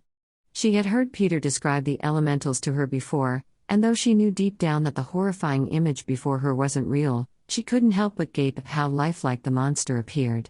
Even now, her senses wanted to trick her into thinking that it was all reality. And she felt like one of the lucky ones for being able to know the truth, because besides her dad, Ned, and Michelle, all of the other occupants on the bus believed that the monster was well and truly there. And she couldn't imagine how horrified she would be if she happened to think the same. In the end, she couldn't help but be begrudgingly impressed. Beck was really pulling out all the stops with this one. Hey look! Brad suddenly cried as he pointed out the window next to him. It's Mysterio. He's come to save us. Her neck nearly cracked from how fast it tore to the side as she craned her neck to see out the window and, sure enough, there was the globe-hatted freak himself floating on a cloud of green smoke as he went to confront the monster. And Mary Jane had to admit, it looked so very real. As though he were actually some grand superhero that has come to save the day. But his presence was far from reassuring to Mary Jane even as Brad cheered on the monster, and she wasn't talking about the elemental. No, if anything, his appearance only confirmed some of her worst fears. Mary Jane, get away from the window. Her dad cried as he turned away from talking to Michelle about navigation. He stepped forward, about to reach for her, but at the last second he remembered himself as he pulled back. He was still unable to touch her in his current molten man form. But Mary Jane was far from concerned about being close to a window, where any drone could find her. No, her mind was now a whirlwind of panic as she pictured Peter's face, broken. Pale. Unmoving. No. He had to still be alive. He was simply in trouble. Yeah. He was in trouble and he needed backup. Mary Jane whirled to face her father, her eyes wide with a manic sort of glaze to them as tears welled up on the brim of her lashes. If Mysterio is here, then that means that Peter's in danger. To his credit, her dad took a moment to consider her as he weighed her words. Until finally, he heaved out a heavy sigh and gave a noncommittal shrug of one shoulder. He's made his bed, Mary Jane. He's got to lie in it. Oh, cut the bullshit. Mary Jane screamed at him as she stepped off the bench and went right into his personal space, as close as she could get without actually touching him. Mary Jane, her dad, tried to interject with a warning, probably about her tone. But Mary Jane was having none of it. The only reason why I am alive today is because of Peter, and we both know it, Mary Jane hissed in her rampage, making sure to keep her voice down low as the others were still distracted by watching the Mysterio fight. He saved my life on numerous occasions. Now get your head out of your ass and go help him, Dad. Sputtering, Mark Watson shook his head in utter disbelief at her command. No. What are you talking about? You're my first priority here, Mary Jane. I'm not leaving you until you're safely out of the city. Crossing her arms defiantly, Mary Jane scoffed with a roll of her eyes. It's been several minutes now and no new drones have come to find us. I have a feeling that Mysterio is using them all for his grand display up there and he doesn't want to risk any more getting destroyed. And Michelle seems to be doing a fine job of driving us out of the city without your assistance. Her dad listened to her words with a distinct frown on his lips, and she forced herself to soften as she said these next words to him. Besides, if you want to prove to me that you've actually changed, now's your chance. Go show the world the hero that you've become. More than anything, Mary Jane wanted her dad to prove himself. Just so that the stigma of being a villain would no longer taint his name. And not just for selfish reasons, either. She wanted better for her dad. To be seen by the world as a hero. It would do him a world of good. Her dad hesitated, and Mary Jane knew that her words had cut him deep. But what if there are more drones that come to attack, sweetheart? I can't be responsible for leaving you defenseless. It was remarkable to her that she somehow already had an answer ready for this as well. I have a feeling that the drone attacks aren't going to stop unless Mysterio is defeated. She could tell just how much it pained him for her words to be making so much sense. And as though hammering in the final nail into the coffin to this discussion, she went on to add, and Dad? With Peter missing, you're our only hope of defeating him. But Michelle will keep driving until we are clear of the city, she reassured with a soft smile, hoping that by acting calm herself that she was helping to put him at ease. Hopefully the drones won't be able to track us anymore. I really do think Michelle's crazy driving lost them. Ducking his head, Mark Watson connected his equally green eyes with her own, searching for any shred of doubt that she could still be holding on to. She had none. She knew that this was the right decision, it was what was best for the city, at the very least. Are you sure? Yes, Dad. It's the only way of stopping all of this. It was the only way to ensure that the drones wouldn't keep following them wherever they went, either. Otherwise, they would constantly be searching over their shoulders for any sign of the deadly technology that their eyes couldn't even see. If they didn't stop this now, eventually, Mysterio would catch up to them and finish the job. Nodding firmly once, he powered down, his skin become normal and human once again, just long enough to pull her into a tight hug. She sighed into his warmth, wanting to memorize the feeling. Stay safe. I will, Mary Jane said, hugging him back tightly before she pushed him gently away. Now go. Nodding again, his skin turned metallic gold once again as he ran for the stairs that led to the upper platform of the tour bus, where seconds later, he launched himself off of the speeding vehicle and landed onto firm feet on the asphalt road below, immediately breaking out into a run toward the bridge where Mysterio and the monster were fighting to the death. Please be all right, she whispered to herself as she watched him go, not looking away for even a second until she could no longer see him. When she finally turned away from the window, it was to see Harry standing behind her, his face fuming as he pursued her with a look that told her that he was trying to dissect her body language. Finally, he spoke. When were you ever going to tell me that your dad was Molten Man? The pure hatred in his voice as he spat the name of her father's alter ego left her body suddenly feeling cold. Harry. By the hesitant way she said his name, he seemed to have all the answer he needed to hear as he held up his hands, stopping her. Save it. I have a feeling that all that you'll spew to me are a bunch of lies, anyway. All right? Comms check. Can you hear me, kid? Happy's voice said through the earpiece in Peter's new spider mask. He was latched onto the outside of the plane, his sticky fingers keeping him secure and firmly in place. They were closing in on London now. Yeah, I can, Peter cried, wind whipping in his ears through the mask. It's just a little loud out here. I like the new suit, Happy complimented as Peter crawled up toward the side window of the cockpit, so that Happy could see the red and black material in all of its glory. Peter still preferred the classic red and blue. But adding the black to the suit was him paying homage to Mr. Stark, not just because he was dead and black was something a person wore out of respect to a funeral. But it was also Peter's way of saying goodbye. To a mentor and friend. To a man he looked up to like a father. Honestly, how could he have so quickly forgotten the impact that Mr. Stark had on him? So much that he thought that Quentin Beck's fake influence somehow compared. So, yes, by adding black to his suit, Peter was going to set things right, for Tony's memory. Those glasses belonged to him. Him, and no one else. Thanks, Peter said, distractedly as he stared ahead at the distant illusion of a giant monster being fought off by Mysterio. Whoa, Happy breathed as he took it all in as well, Peter. Are you sure that's not real? Yeah, Peter yelled over the wind, it's just 100 times bigger than I expected. Still a play? Happy asked as they flew ever closer.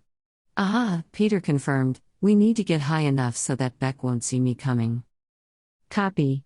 Stay sticky, Happy said just as the nose of the plane lifted upward as the aircraft accelerated in altitude.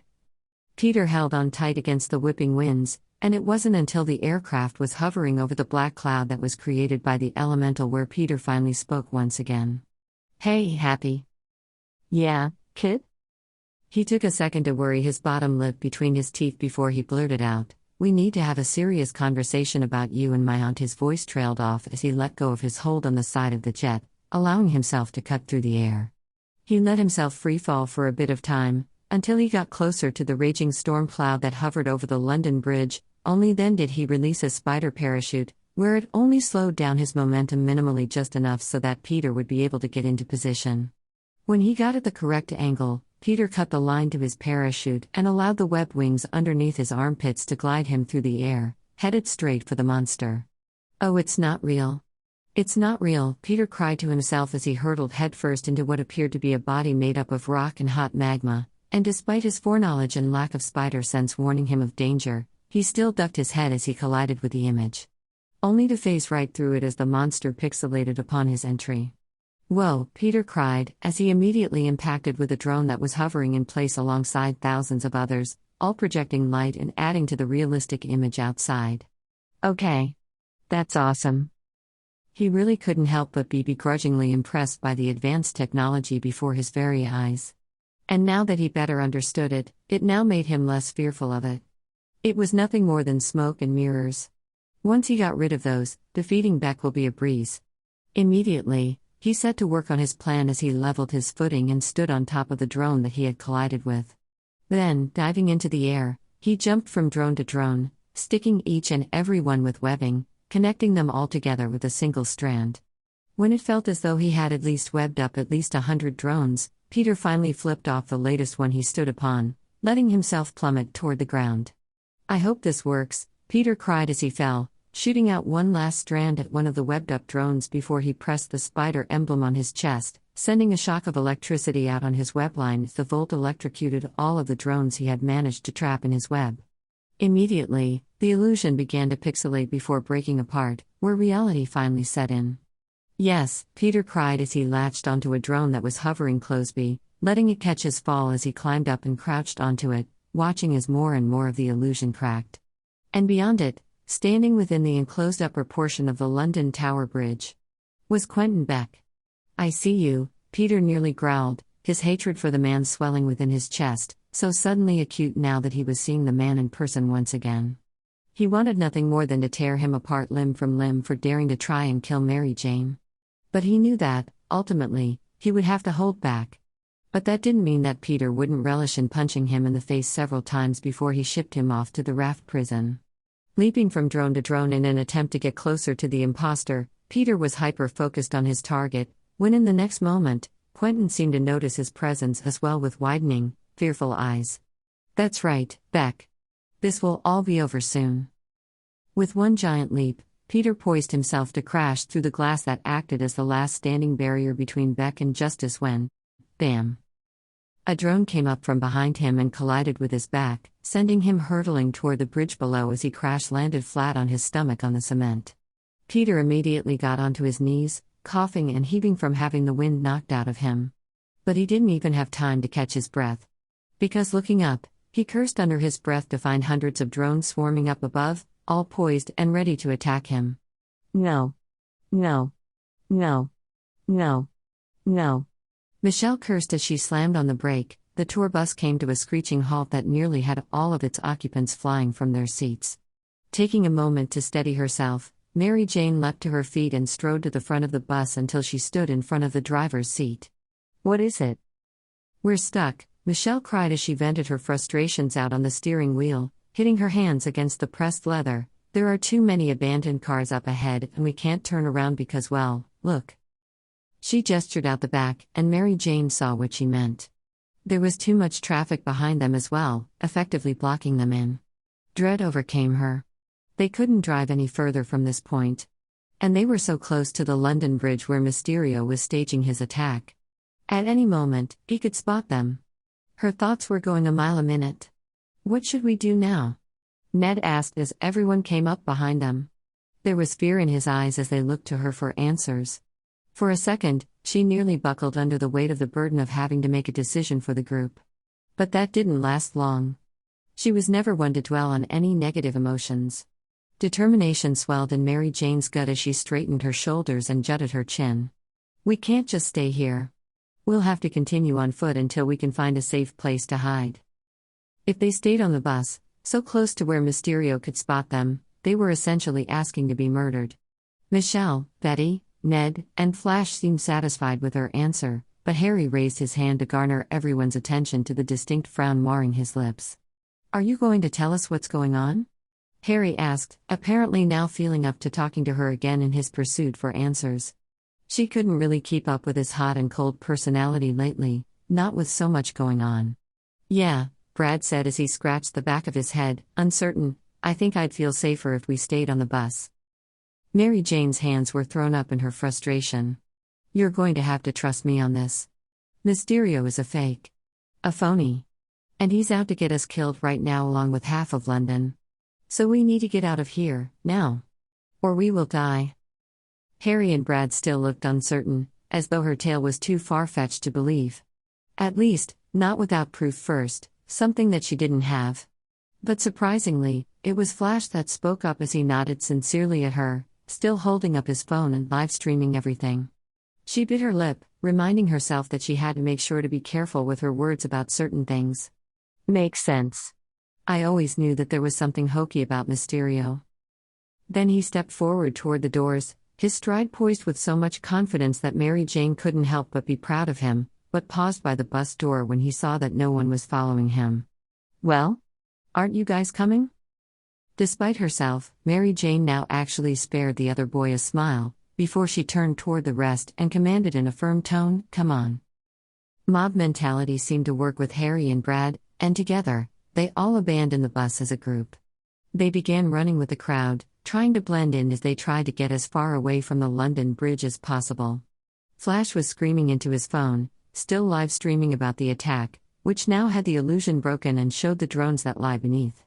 Mary Jane clutched tight to Michelle and Betty's hands as they drew strength from one another, looking for any place they could hide until this all blew over.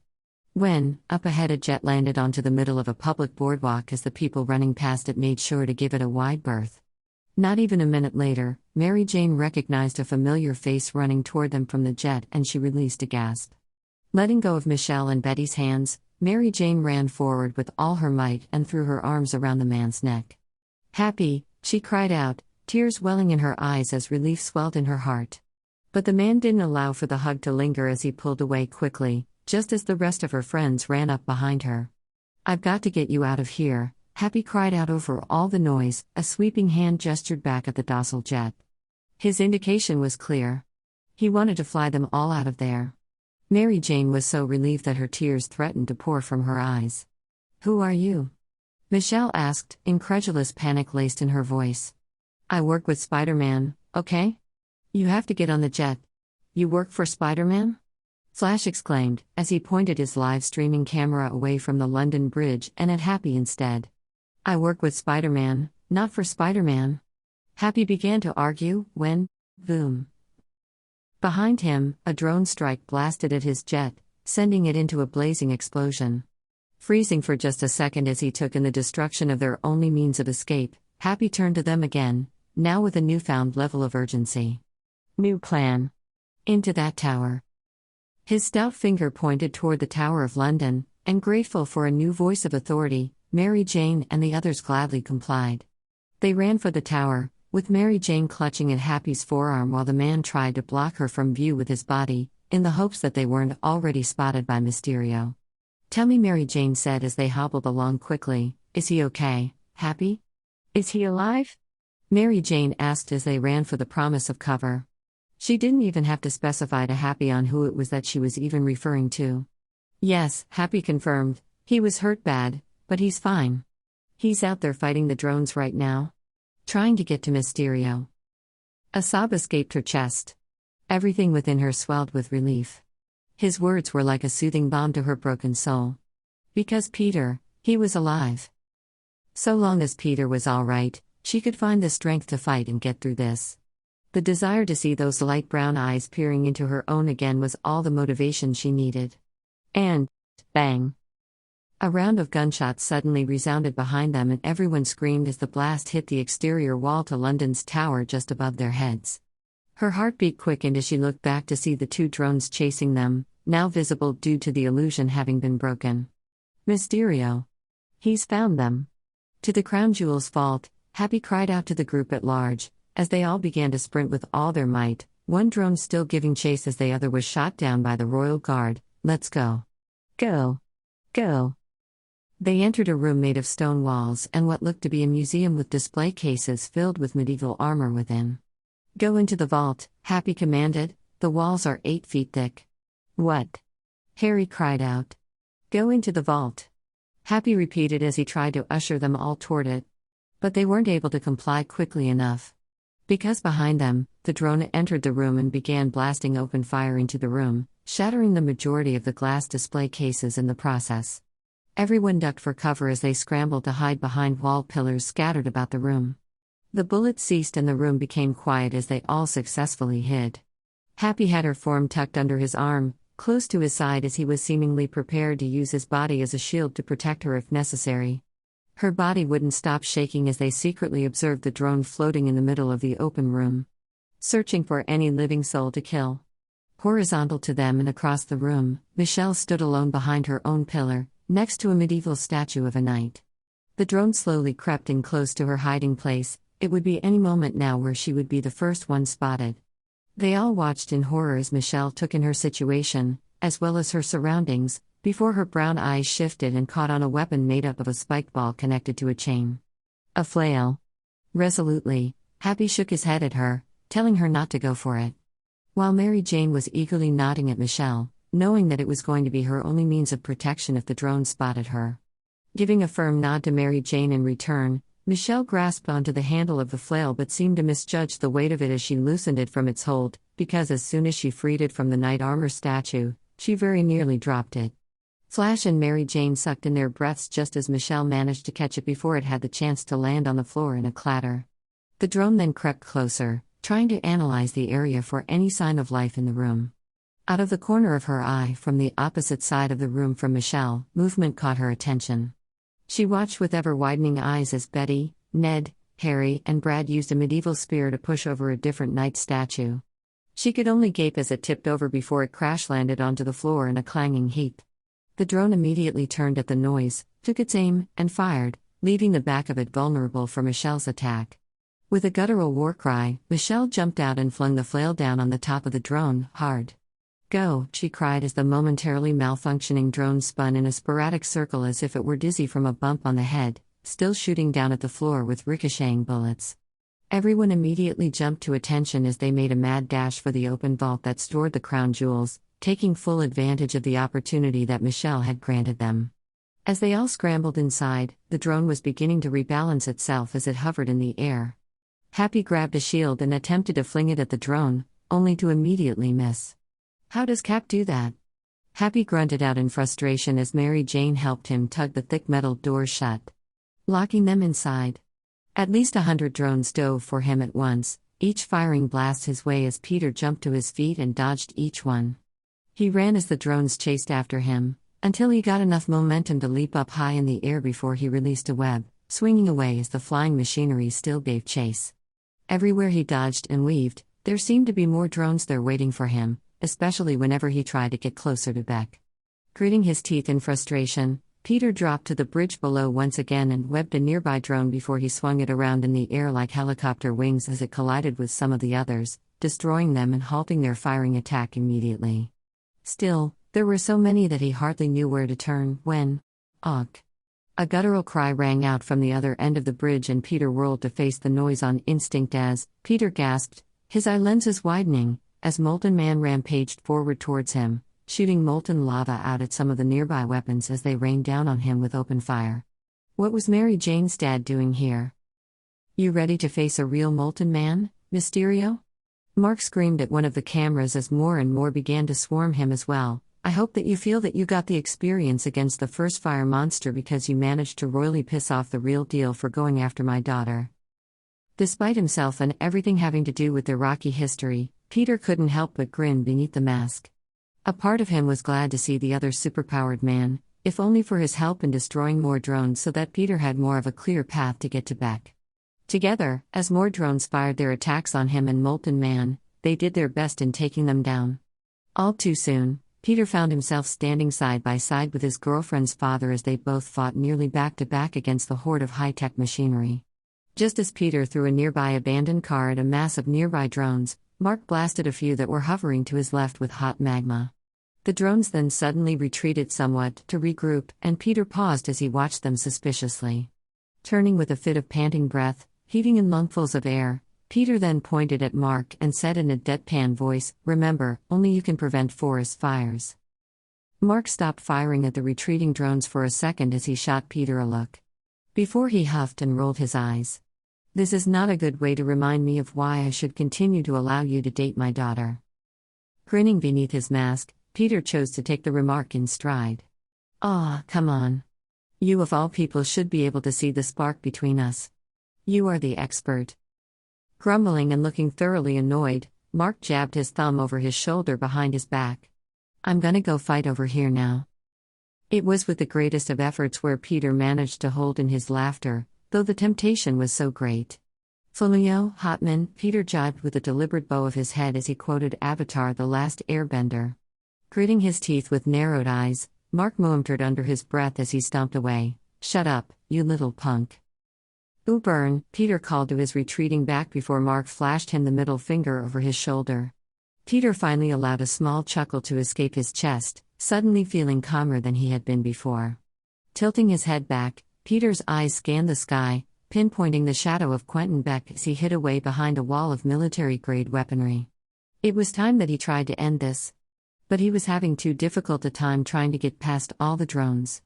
Gradually, he began to run further down the bridge, his mind whirring as he tried his best to scramble together some sort of a semblance of a plan.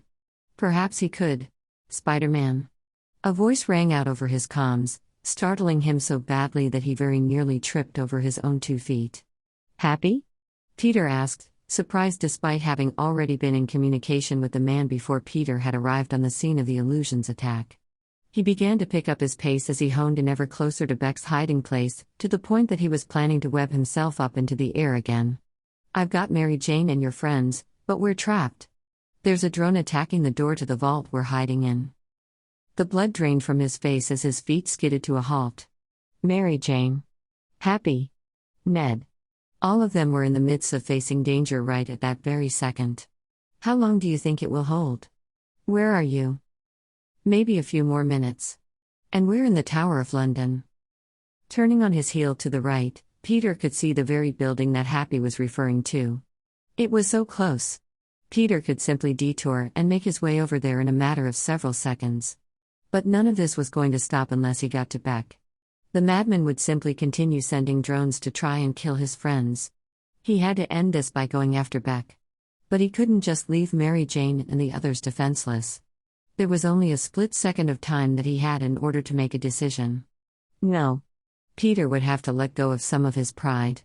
Turning on his heel once again, Peter faced the other end of the bridge and called out to Mark. "Hey, Molten Man." Mark paused in his blasting toward the sky, where he was trying to strike down any drones that happened to be drifting closer than the others. He quirked a brow Peter's way, indicating to Peter to let him know that he was listening. Mary Jane is in danger at the Tower of London. Can you get there quickly? Something dangerous flashed in his eyes as Mark gave a firm nod before he turned and gave a superpowered leap that landed him on the end of the bridge, where he broke out into a high-speed sprint. Peter's heart tightened as he watched the man's retreat, knowing that he was choosing to put trust in Mark to protect the girl that he loved. He hoped that he wasn't making a monumental mistake. There were endless blasts that were attacking the other side of the bulletproof door, attempting to gain entry. Everyone stood in a line, facing the door, poised to either attack or bolt if the drone ended up being successful in its pursuit. Eventually the bullets stopped and Mary Jane waited on bated breath. Boom! Pulsating blasts began attacking the door, seeming to be having a real impact as it shook the entire room. Mary Jane couldn't help but flinch with each and every pulse that hit at the door. Boom! There was no denying it now. The drones would eventually gain entry and kill them all. It was only just a matter of time. Her breathing quickened as she thought about these being her last moments, near hyperventilation as she gazed fixated on the door that wouldn't be able to hold for forever. Boom! Are we going to die? Ned asked, his breathing heavy and his voice right with both adrenaline and panic. Nobody's going to die on my watch, Happy stated out in a rush. I've already contacted Spider-Man. Pain laced through her chest at the mention of Peter's alter ego. Oh God! What would her death do to Peter? He's already lost so many people in his life. How would he cope with the death of his first girlfriend? Happy's words should have been reassuring for everyone, but it was a difficult notion to believe that they would have enough time before Spider-Man's arrival when the drones seemed so very close to getting to them all. This seemed to be emphasized by another blast. Boom! I wasted my life playing video games, and we're going to die. Ned bemoaned as another blast came. Everyone flinched, instinctively huddling in closer to one another as they still stood in formation. Boom! I have a fake ID. Betty suddenly confessed as she gripped her hands anxiously as they still shakily grasped the spear that she used to tip over the knight armor from earlier, and I've never even used it. Boom! I post stupids videos daily for people to like me, Flash cried, tears actually welling up in his eyes as he bared his innermost insecurity. Hey! Happy turned toward him, a determined look in his eyes as he pointed at Flash. If it weren't for those stupids videos, Spider-Man wouldn't have found you. Spider-Man? Flash echoed as the tears immediately ceased, his eyes brightening with awe. Spider-Man follows me? I saved us, guys. Boom. If you saved us, then why are we about to die? Michelle blurted out in a jumbled mess. Michelle, Ned exclaimed. Stop it. Betty bemoaned. I'm sorry, okay? Michelle cried out in a panic. I'm obsessed with telling the truth even if it hurts people's feelings. Boom. I have a crush on you, Mary Jane, Brad blurted out, his eyes wandering over to her, taking her in with a pleading look which she resolutely ignored, and I want you to choose me over Peter. Ugh, we know. Everyone seemed to exclaim aloud together. It was kinda obvious, Flash pointed out in a matter-of-fact tone. Brad seemed to wilt under the weight of their dismissal. Boom. I overheard Mary Jane and Michelle talking on the plane about how much Michelle liked Peter. Harry babbled out his confession, his whole body shaking with fear just as much as the rest of them. And for only a moment, Mary Jane found herself blessedly distracted from her impending death as she blinked and swiveled her whole body to face him. That's why you've been acting so weird. She hadn't meant for the distinct emotion of accusation to seep into her tone. But she couldn't quite find herself wanting to take it back either. Boom. It's always Peter. Harry suddenly raged, his face flushed as he began to work himself up into a frenzy. Somehow, he always manages to get everything that I've ever wanted in life that truly matters. First you, Mary Jane, then my dad's approval, and now Michelle. I don't belong to Peter, Michelle interrupted, her voice harsh with her ferocity as she sent a withering glare Harry's way, and I'm not going to apologize for my involuntary feelings. Boom. Guys. Is this really the time? Ned exclaimed, his hand gesturing toward the vaulted door that seemed to be nearly close to being blasted off its hinges. I'm in love with Spider-Man's aunt, Happy blurted as he squeezed his eyes tight as he confessed his innermost desire. Wide eyes from all of the teens in the room turned to look at him, Mary Jane especially. Because. That was unexpected. What? I thought that we were sharing. Boom. Yes, my dad is Molten Man, Mary Jane admitted in a scramble of words. Tears streamed down her cheeks as she babbled, and she was a complete and utter mess as she turned to look at her friend again. And I'm sorry I never told you, Harry, but I was so ashamed. I thought that you would blame me for what he did. Harry looked deep in her eyes, his expression unreadable. Boom. Mary Jane flinched under the noise before she continued on. But now, more than anything, I wish that either he or Peter were here right now. Because we're going to die and I didn't even have the chance to say goodbye. Beside her, Happy rested a reassuring hand on her shoulder before he gave it a squeeze. Spider-Man said that reinforcements are on the way. Boom. Boom. The hinges on the door rattled further, much looser than they had been previously. Slowly, she shook her head before whispering brokenly, "There may not be time." Boom. Mary Jane? A new voice suddenly called from the other side of the door. A gasp tore out of her chest as she recognized it immediately. "Dad?" She cried out just as the sound of bullets resounded from the other side, only now not aiming for the door. "No," she sobbed out in despair, delirious as her mind conjured up the worst pictures in her brain. What was happening? She ran for the door, prepared to pry it open, but Happy reached her first and held her back. She struggled against his hold. "Dad?" After several moments where Mary Jane kicked and clawed at the man who held her arms down, the sound of the bullets suddenly cut off. For a second, all was quiet when, "I'm all right." Mark Watson's voice called from the other side. It resounded with stress, but it proved that he was still alive. Mary Jane sagged with relief in Happy's arms. "You better stay in there, though, sweetheart. I have a feeling Mysterio is going to be sending more drones." As though in response, the sound of bullets rang up again as Mary Jane sank out of Happy's arms and crumbled onto the floor, covering her ears as she focused on maintaining her breathing, trying to drown out the horrific noise of never-ending gunfire rang out. AGHH. Her dad's cry of pain pierced through the hands that covered her own ears as Mary Jane continued to sob, rocking herself back and forth on the floor as her worst fears came to life. Michelle and Betty were suddenly crouched down next to her, trying to soothe her, when, boom. The attacks on the door began again as the girls jerked apart and Mary Jane crawled her way backward on the floor, an instinctive response of trying to get away. What happened to her dad? Boom. With one last blast, the hinges suddenly shot off like a rocket, broken, just seconds before the door caved inward as it fell to the door with a resounding bang. 6 drones hovered in the air before them in the space it created, their red lights flickering, indicating that they were ready to fire. Testing his web shooters, Peter was dismayed to find them broken from the fight earlier. Great, no webs. That made everything about this so much more difficult. It meant that he would have to crawl up to Beck, which would be significantly slower than web swinging his way up there, not ideal, considering that speed was a necessity to keep ahead of the drones and crawling on a wall wouldn't be the fastest method. Boom. Head snapping to attention, Peter's eyes shot to the noise. Up ahead, there was a broken piece of pulsating drone tech on the bridge as it faced upward, randomly pulsing into the sky. He watched it for a second, considering, before he gasped.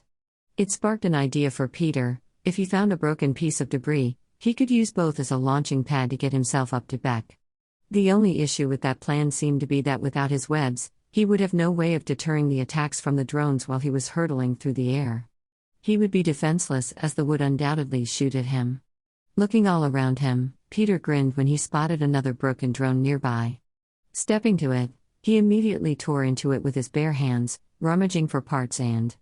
there. Perfect. He could use this piece as a makeshift grenade that could go off once the other drone shot at it in the air. All he needed now was that large piece of debris that he could help use as a launching pad. Eyes searching around himself again, Peter eventually found his best option in the plaque sign for Tower Bridge. It was about 36 inches in width and 24 inches in height. This could work. Okay, Peter said to bolster himself as he stood onto firm feet, holding the plaque like a shield in one hand and the makeshift bomb in the other. Okay. With one last huff of breath, Peter began to run with all his might for the pulsating tech that would get him up to Mysterio. Along the way, the drones floating in the air spotted him and Peter used the sign as a shield to protect himself from the bullets that began to rain down on him. With one hand still holding the shield to protect him, Peter reared back his other arm and chucked the makeshift bomb up in the air, right in the middle of the horde of drones. They immediately began shooting at it, sending any sort of movement as a threat, and bang. The reaction triggered an immediate explosion that blew up the circle of drones that were protecting Beck's hiding place. Sprinting now, Peter threw down the plaque in front of him on the pulsating tech just seconds before he leapt onto it. Boom! It catapulted Peter high in the sky as his body tore through the air like a torpedo. Flipping mid-launch, he maneuvered his body so that his feet crashed through a piece of the glass flooring on the underside of the enclosed bridge. His boots landed on the roof inside the walkway of the London Bridge, where he found Quentin Beck in his mocap suit, standing surprised right in front of him. Perfect! Rearing his fist back, Peter punched Beck right through the globed helmet. The glass shattered upon impact as stray pieces lodged itself into Beck's face, creating cuts in his forehead and cheeks. The display on the shards immediately flickered out and Peter felt as though he could breathe just a little bit easier. He had been obviously using the globed helmet, a part of the mass controls for the drones. Yes, he still had Edith, which Beck could still use to rally the rest of the remaining drones, but Peter was certain that he may have just stopped the attack on Mary Jane and his friends. Before them, the drones suddenly powered down, the whirring of the tiny wings that kept it afloat in the air ceased, where they lingered for a second more, before they fell in a clatter to the floor. Everyone remained frozen, unable to contemplate what just happened. How they were even still alive. Spider-Man did it, Happy finally breathed, his voice positively seeping with relief. His words served to break through her shock, and out of everyone, Mary Jane was the first to move as she rocked forward onto her knees. "Dad?" She scrambled to her feet, stumbling all the while as ran over the beaten-down door. As soon as she was past it and into the other room, her eyes scanned the area, searching, and over there. She could see his metallic gold legs peeking out from underneath a large pile of rubble. A gasp tore out of her chest as she immediately ran for it, falling to her knees as Mary Jane began her attempt at hoisting away the blocks of stone. But there was so much. Time could be of the essence. Her dad could be dying under there. "Help me, guys," she cried over her shoulder at the crowd of people who meandered out of the vault, staring at her in a complete daze. Flash was the first to break free from his trance as he immediately rushed forward to help. Followed by Happy, Michelle, Ned, and Brad. Betty seemed too shaken to do anything except stare blankly out into the distance. While Harry purposefully stood back and watched with a blank expression on his face. Mary Jane wasn't in the right state of mind to even think about that. Together, with their combined efforts, they uncovered her dad's metallic form. Mary Jane looked on with fresh tears swimming in her eyes when she was finally able to reach forward and touch his cheek. His eyes were still resolutely closed. "Dad?" she whispered. Slowly, with a groan, his eyelashes fluttered against the apples of his cheeks before they blinked wearily open. "Oh, thank God," Mary Jane praised before she launched herself into her dad's surprised arms. He grunted out at the impact and Mary Jane felt terrible for having caused him more pain. "Mary Jane?" her dad asked, confused. She sniffed and pulled away, a wide grin on her face as she wiped away at her eyes with the back of her hand. "Yeah, Dad. It's me." Frowning, her dad lifted his head slightly and looked around the room, before his gaze connected with hers again as he asked, "Where are all the drones?" Pride expanded in her chest as a feeling of warmth spread with it. Spider-Man took care of them by stopping Mysterio. It took a long moment for him to respond as he studied his daughter's bright and hopeful face. Slowly, he blinked, before his breath left him in a confounded sort of noise. "Huh?" Molten Man took his time sitting up and Mary Jane assisted him by supporting his back with her hand. "I guess the punk's not all bad, then." "Your lies are over, Beck," Peter said, his tone serious as he stood upside down, holding Beck up by the bunched-up fist that Peter had on the man's mocap suit. Oh, how he hated this man. And justice at having defeated him has never before tasted so sweet. But, infuriatingly, a smirk and a little laugh escaped Beck in a wispy breath. This certainly isn't ideal," Beck conceded with an aggravating simper, "but I have contingencies." "Edith?" Peter's spider sense flared just a second before a drone suddenly appeared before him and blasted him in the chest, sending Peter flailing to the other end of the enclosed walkway. Rolling painfully as he collided and bounced off the flood, Peter's body finally stopped as he coughed painfully and staggered to his feet, holding his stomach from where he had been hit. Beck stood from where Peter had been forced to drop him, facing the teen with an air of superiority. Fear started to trickle into Peter's psyche as he spotted more and more drones begin to appear by the man's side, surrounding Beck like a protective wall. The space was too enclosed. There was nothing for him to hide behind to block any of the bullets. He couldn't. Forcibly shifting his thoughts, Peter took in a deep breath, remembering Happy's advice from earlier when they had still been in the Netherlands. You don't have to be afraid, Peter told himself as he exhaled the breath he had been holding slowly. Before stating in a confident and loud voice, did you really call in all of the drones from the Stark satellite? With this large number, it kinda seems like you're trying to overcompensate for something there, Beck. Beck sneered at him as his arms went out in a sweeping gesture. This is my life's work. I'm only trying to get the recognition that I deserve. If you only kept your meddling nose out of it, none of this would even be happening. You could have been back in New York with your little girlfriend by now. Just like you wanted instead of the heavy burden of responsibility. Remember? It was clear that Beck was trying to taunt Peter by also trying to manipulate him again with his insecurities. It wouldn't work this time. Sounds to me that I would have had to step up at some point, regardless, Peter said dryly, rolling his eyes underneath his mask. Tell me, Beck. What would you have done if the world saw you as its greatest hero and another Thanos showed up? Or even your standard villain? How could you have faked your way out of that, huh? That infuriating smirk returned to the man's cocky lips. People see what I want them to see. Peter couldn't hold back the derisive scoff even if he tried. So you would let millions of people die just to keep up the illusion of your lies? Peter asked, his brow raising underneath his mask. Yeah. Not a great plan. People would see you as a failure at that point. Beck gritted his teeth in response. And it was Peter's turn to smirk. It seemed that he found a small crack in Beck's armor. Just give me the glasses, Peter said as he held out his hand. If he were smart, Beck would comply. There was no logic in his plan, anyway. Regardless of the outcome, the world would never see Mysterio as the same type of hero that Iron Man had been. Or frankly, the type of hero that Spider-Man was. There was a manic look in Beck's eyes as he took the glasses out from a hidden compartment in his mocap suit, holding them out in a mocking display. Oh, you want these? More drones appeared as they flew forward, filling in the space between Peter and Beck as they took a protective stance. Come and get them. Then, Beck and the drones disappeared, immediately replaced by the illusion of darkness and green mist. The noise seemed to drown itself out, and when it came down to appearances, Peter had never felt more alone. It's all fake, Peter reminded himself, don't be afraid. Make him feel more on edge than you do yourself. Come on, Spider-Sense, Peter whispered as he forced his eye lenses to close, shrouding his vision in complete darkness. Taking one last deep breath, letting it linger in his lungs, Peter suddenly lunged forward and listened to his spider-sense as he began immediately flipping blindly in the air. He heard gunshots, but he followed the tinkle at the back of his neck and none of them even grazed him. It gave a whole new meaning to the phrase, blind trust. So Beck, Peter mocked as he aimlessly punched at the air and made a direct hit with a drone. This question has been bugging me ever since I first saw you in Italy. His body shifted sideways as he somersaulted in the air before his feet landed and stuck to the wall. What type of toilet bowl cleaner do you use for your head? Peter got no response as he continued his acrobatic feats by diving off the wall, avoiding hits while delivering plenty of his own.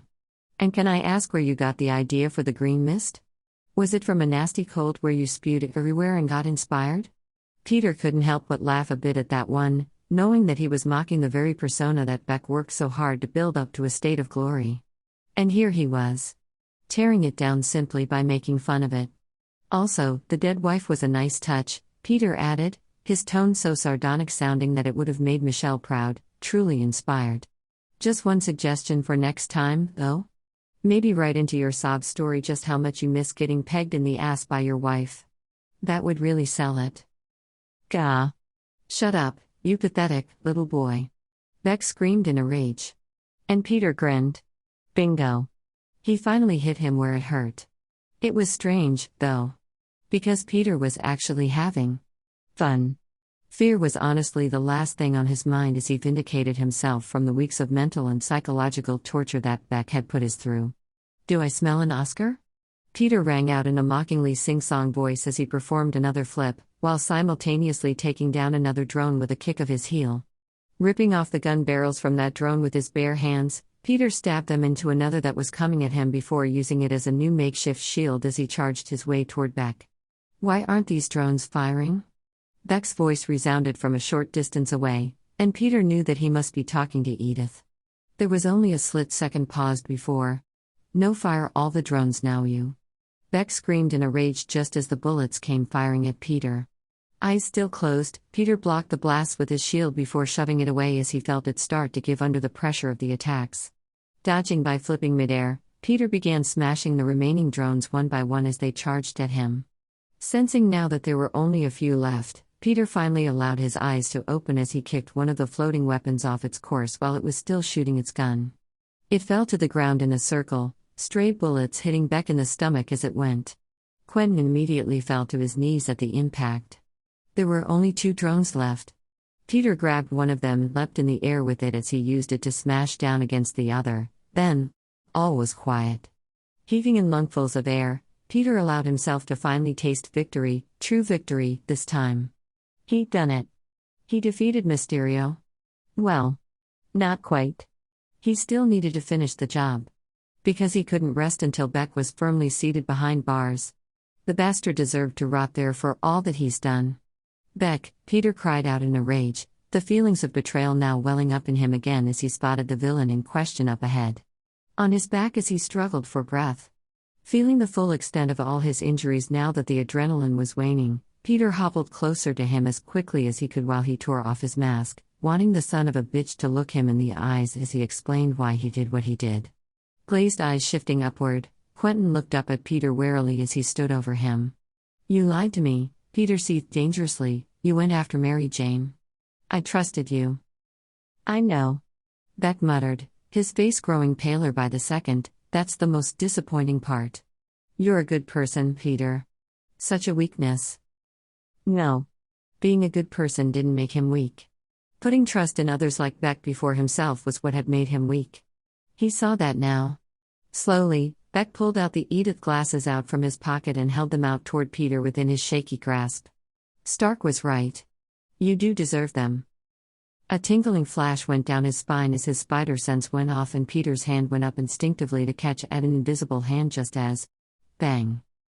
A handgun fired, and Peter had redirected it away from his head mere seconds before it would have killed him. Heaving in a staggered breath, Peter gritted his teeth as he turned away from the illusion of fake Beck in front of him just as it dissipated. Only to come face to face with the true Beck with Edith covering his eyes as his invisible form was revealed. His wrist caught in Peter's fist after having failed to kill him. Peter squeezed and twisted the wrist in his powerful hold with just enough pressure so that Quentin had no choice but to drop the gun as it tumbled to the floor. "You can't trick me anymore," Peter stated, fully regaining his power from the man who tried to steal everything from him. Then, with a snarl and a disgusted noise, Peter tore off the glasses from Beck's face, letting him go as the man crumbled to the floor, finally succumbing to his injuries now that Peter wasn't propping him up by his hold. Turning toward the broken window, Peter quickly pushed the glasses onto his face as he slid it up the bridge of his nose, manically eyeing the horde of drones still flying about threateningly in the sky. "Edith! Turn off the drones." He watched on the screen of the lenses as Edith did a retinal scan to confirm his identity. Biometric scan complete. "Welcome back, Peter. Execute all cancellation protocols." "Yes." Just Peter was panting as he tried to catch his breath. "Do it. Execute them all." "Confirmed." He slumped in relief as he watched all of the remaining drones retreat back into outer space, where they would dock in the Stark satellite. Then taking off the glasses, Peter turned to face Beck once more, only to find the man on his stomach, wheezing for air. Was he dying? Peter eyed him distrustfully. For a second, he didn't believe what was occurring before his very eyes. But then doubt settled within him. Beck no longer had the glasses to control the illusions. So he really was dying. Peter watched with mild interest as the life was slowly bleeding out of Beck's chest. Mostly. He felt that he was uncaring for the man's plight as he succumbed to his grave injuries. The bastard tried to kill the love of his life, after all. There would only be one regret that Peter would have regarding the man's death, and would be if Peter didn't get an answer to his burning question before the man passed. "How could you do all of this?" Peter asked spitefully, not even bothering to hide his disgust for the man he had mistakenly once thought of as a friend. In a weak voice, Beck coughed before he wheezed, "You'll see, Peter. People. They do believe. And nowadays, they'll believe anything." Peter watched, emotionless, as the final breath rasped out of Quentin Beck's chest, his bloodshot eyes still open and unseeing. Now nothing but a corpse. Lips twisting, Peter donned the Edith glasses once again. He was fairly certain. But he would be stupid if he didn't at least make sure. "Is he?" Peter paused and swallowed again, needing to rephrase his question, "Is this real?" The Edith glasses lit up in response to his inquiry. "All illusions are down, Peter," Edith confirmed, and the remaining tightness in Peter's chest loosened. Ned, Michelle, and Mary Jane? They were all safe now. He did it. Spider-Man was a hero. Slowly, taking care in the way that he moved due to his injuries, Peter crawled down from the enclosed walkway to the bridge below, where he hobbled and limped his way across once he was on solid ground. He had one destination in mind, London Tower. He wouldn't be able to relax until he saw with his own eyes that Mary Jane was safe and unharmed. But he didn't have to make the trip that far. "Peter." He heard his name spill out from the sweetest voice he could have heard in that moment. His downturned head, which had been watching his steps, jolted upward to find her running towards him, sidestepping any debris all the while. "MJ," Peter cried back, his voice cracking as he quickened his staggered steps in an effort to get to her that much sooner. They collided as Mary Jane threw her arms around his neck, causing him to wince as she brushed up against his injuries, but he hardly cared. He just wanted to hold her close. "You're okay," Peter cried as he crushed her closer to him before burying his face in her neck. "Thank God."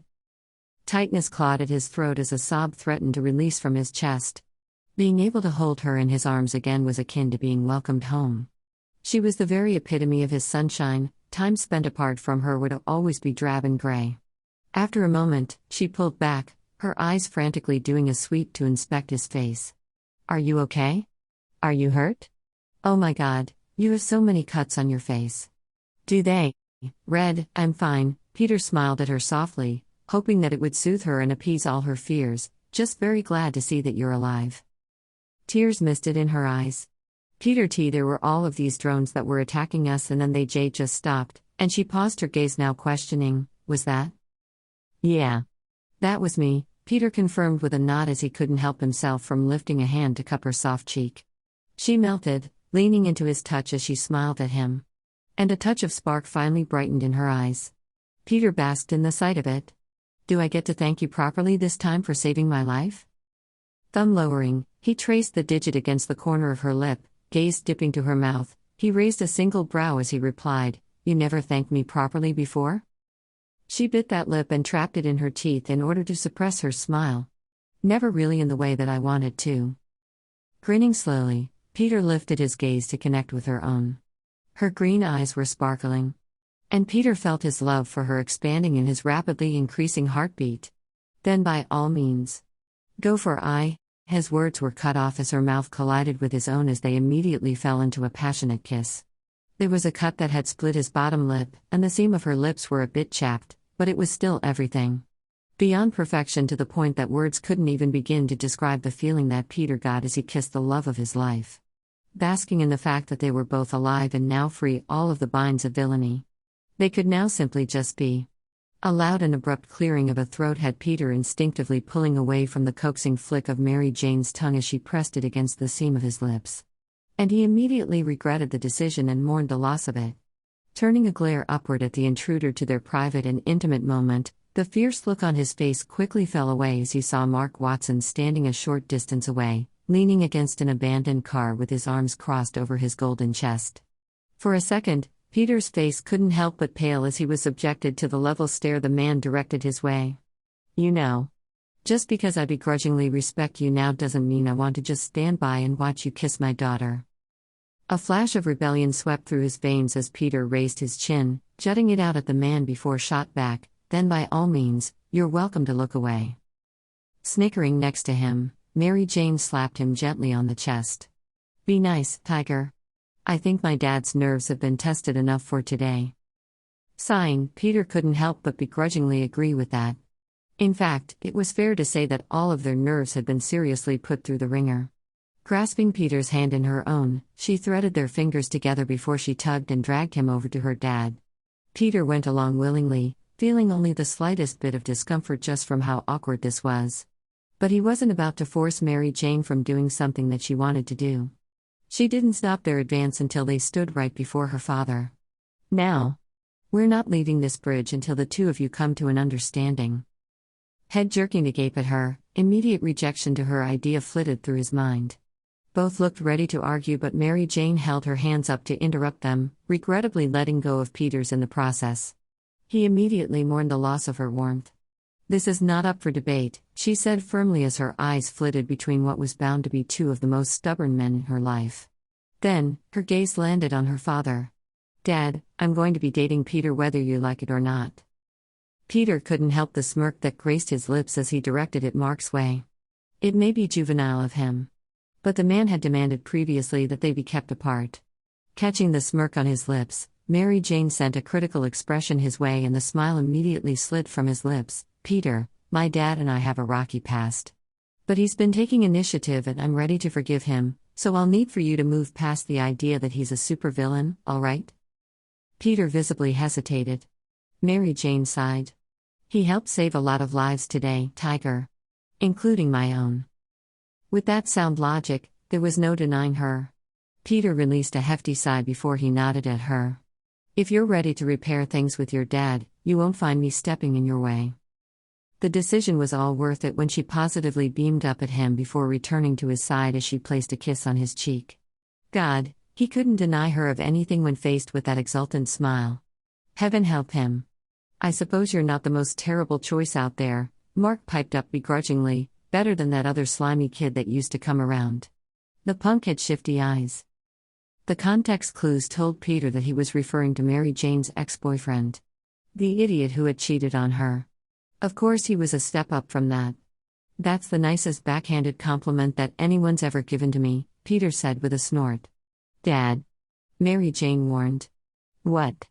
Mark said, defensively as he held up his hands in surrender under the weight of her pointed glare. "That was my way of accepting him. You should be happy." Slowly, Mary Jane grinned again as she wrapped both her arms around Peter's left forearm. "Good. I'm holding you both to it," she warned with a teasing lilt to her voice. God, she was all things amazing. "Now, let's start over, shall we?" Peter snorted. "Is this the part of our relationship where I get to meet the parent?" Shh, Mary Jane shushed him as she lightly elbowed him in the ribs. Then she gestured toward Peter's best by freeing one of her hands. "Dad, this is my boyfriend, Peter Parker." "Peter, this is my dad, Mark Watson." Sighing, he recognized that he already agreed to play nice. If only for Mary Jane's sake. Jutting his right arm forward, Peter held out his hand, officially extending an olive branch. "Pleased to meet you, sir." Mark eyed it for about 2 seconds before he released a grumble and grasped it in a firm grip. "Same with you." With that, former enemies shook hands before promptly dropping the hold, with Mary Jane standing by Peter's side, where she belonged, grinning wide at the resolution. Phew. That was a difficult chapter for me to write. But it was fun because I changed up some things. Peter finally learned to let go of some of his pride when it came to Molten Man helping save Mary Jane. And he also learned that he is actually a true hero. That he needs to trust himself before he blindly trusts others like Beck, who would take advantage of his kind and gentle nature. A part of that is learning to trust his spider sense more. Also, he went back to his roots and now quips to make himself feel better again whenever he's feeling overwhelmed or scared in the middle of a fight. Yay for fans expecting a certain amount of quippage within every battle, winking face. We finally figured out what was going on with Harry too and why he was acting all distant. Also, this would be the second house that Harry's family owned that got burned down. Now we will return to New York and I am so stoked, you guys. You really have no idea. It's going to be a blast. Thank you so much for reading and please leave me a comment below.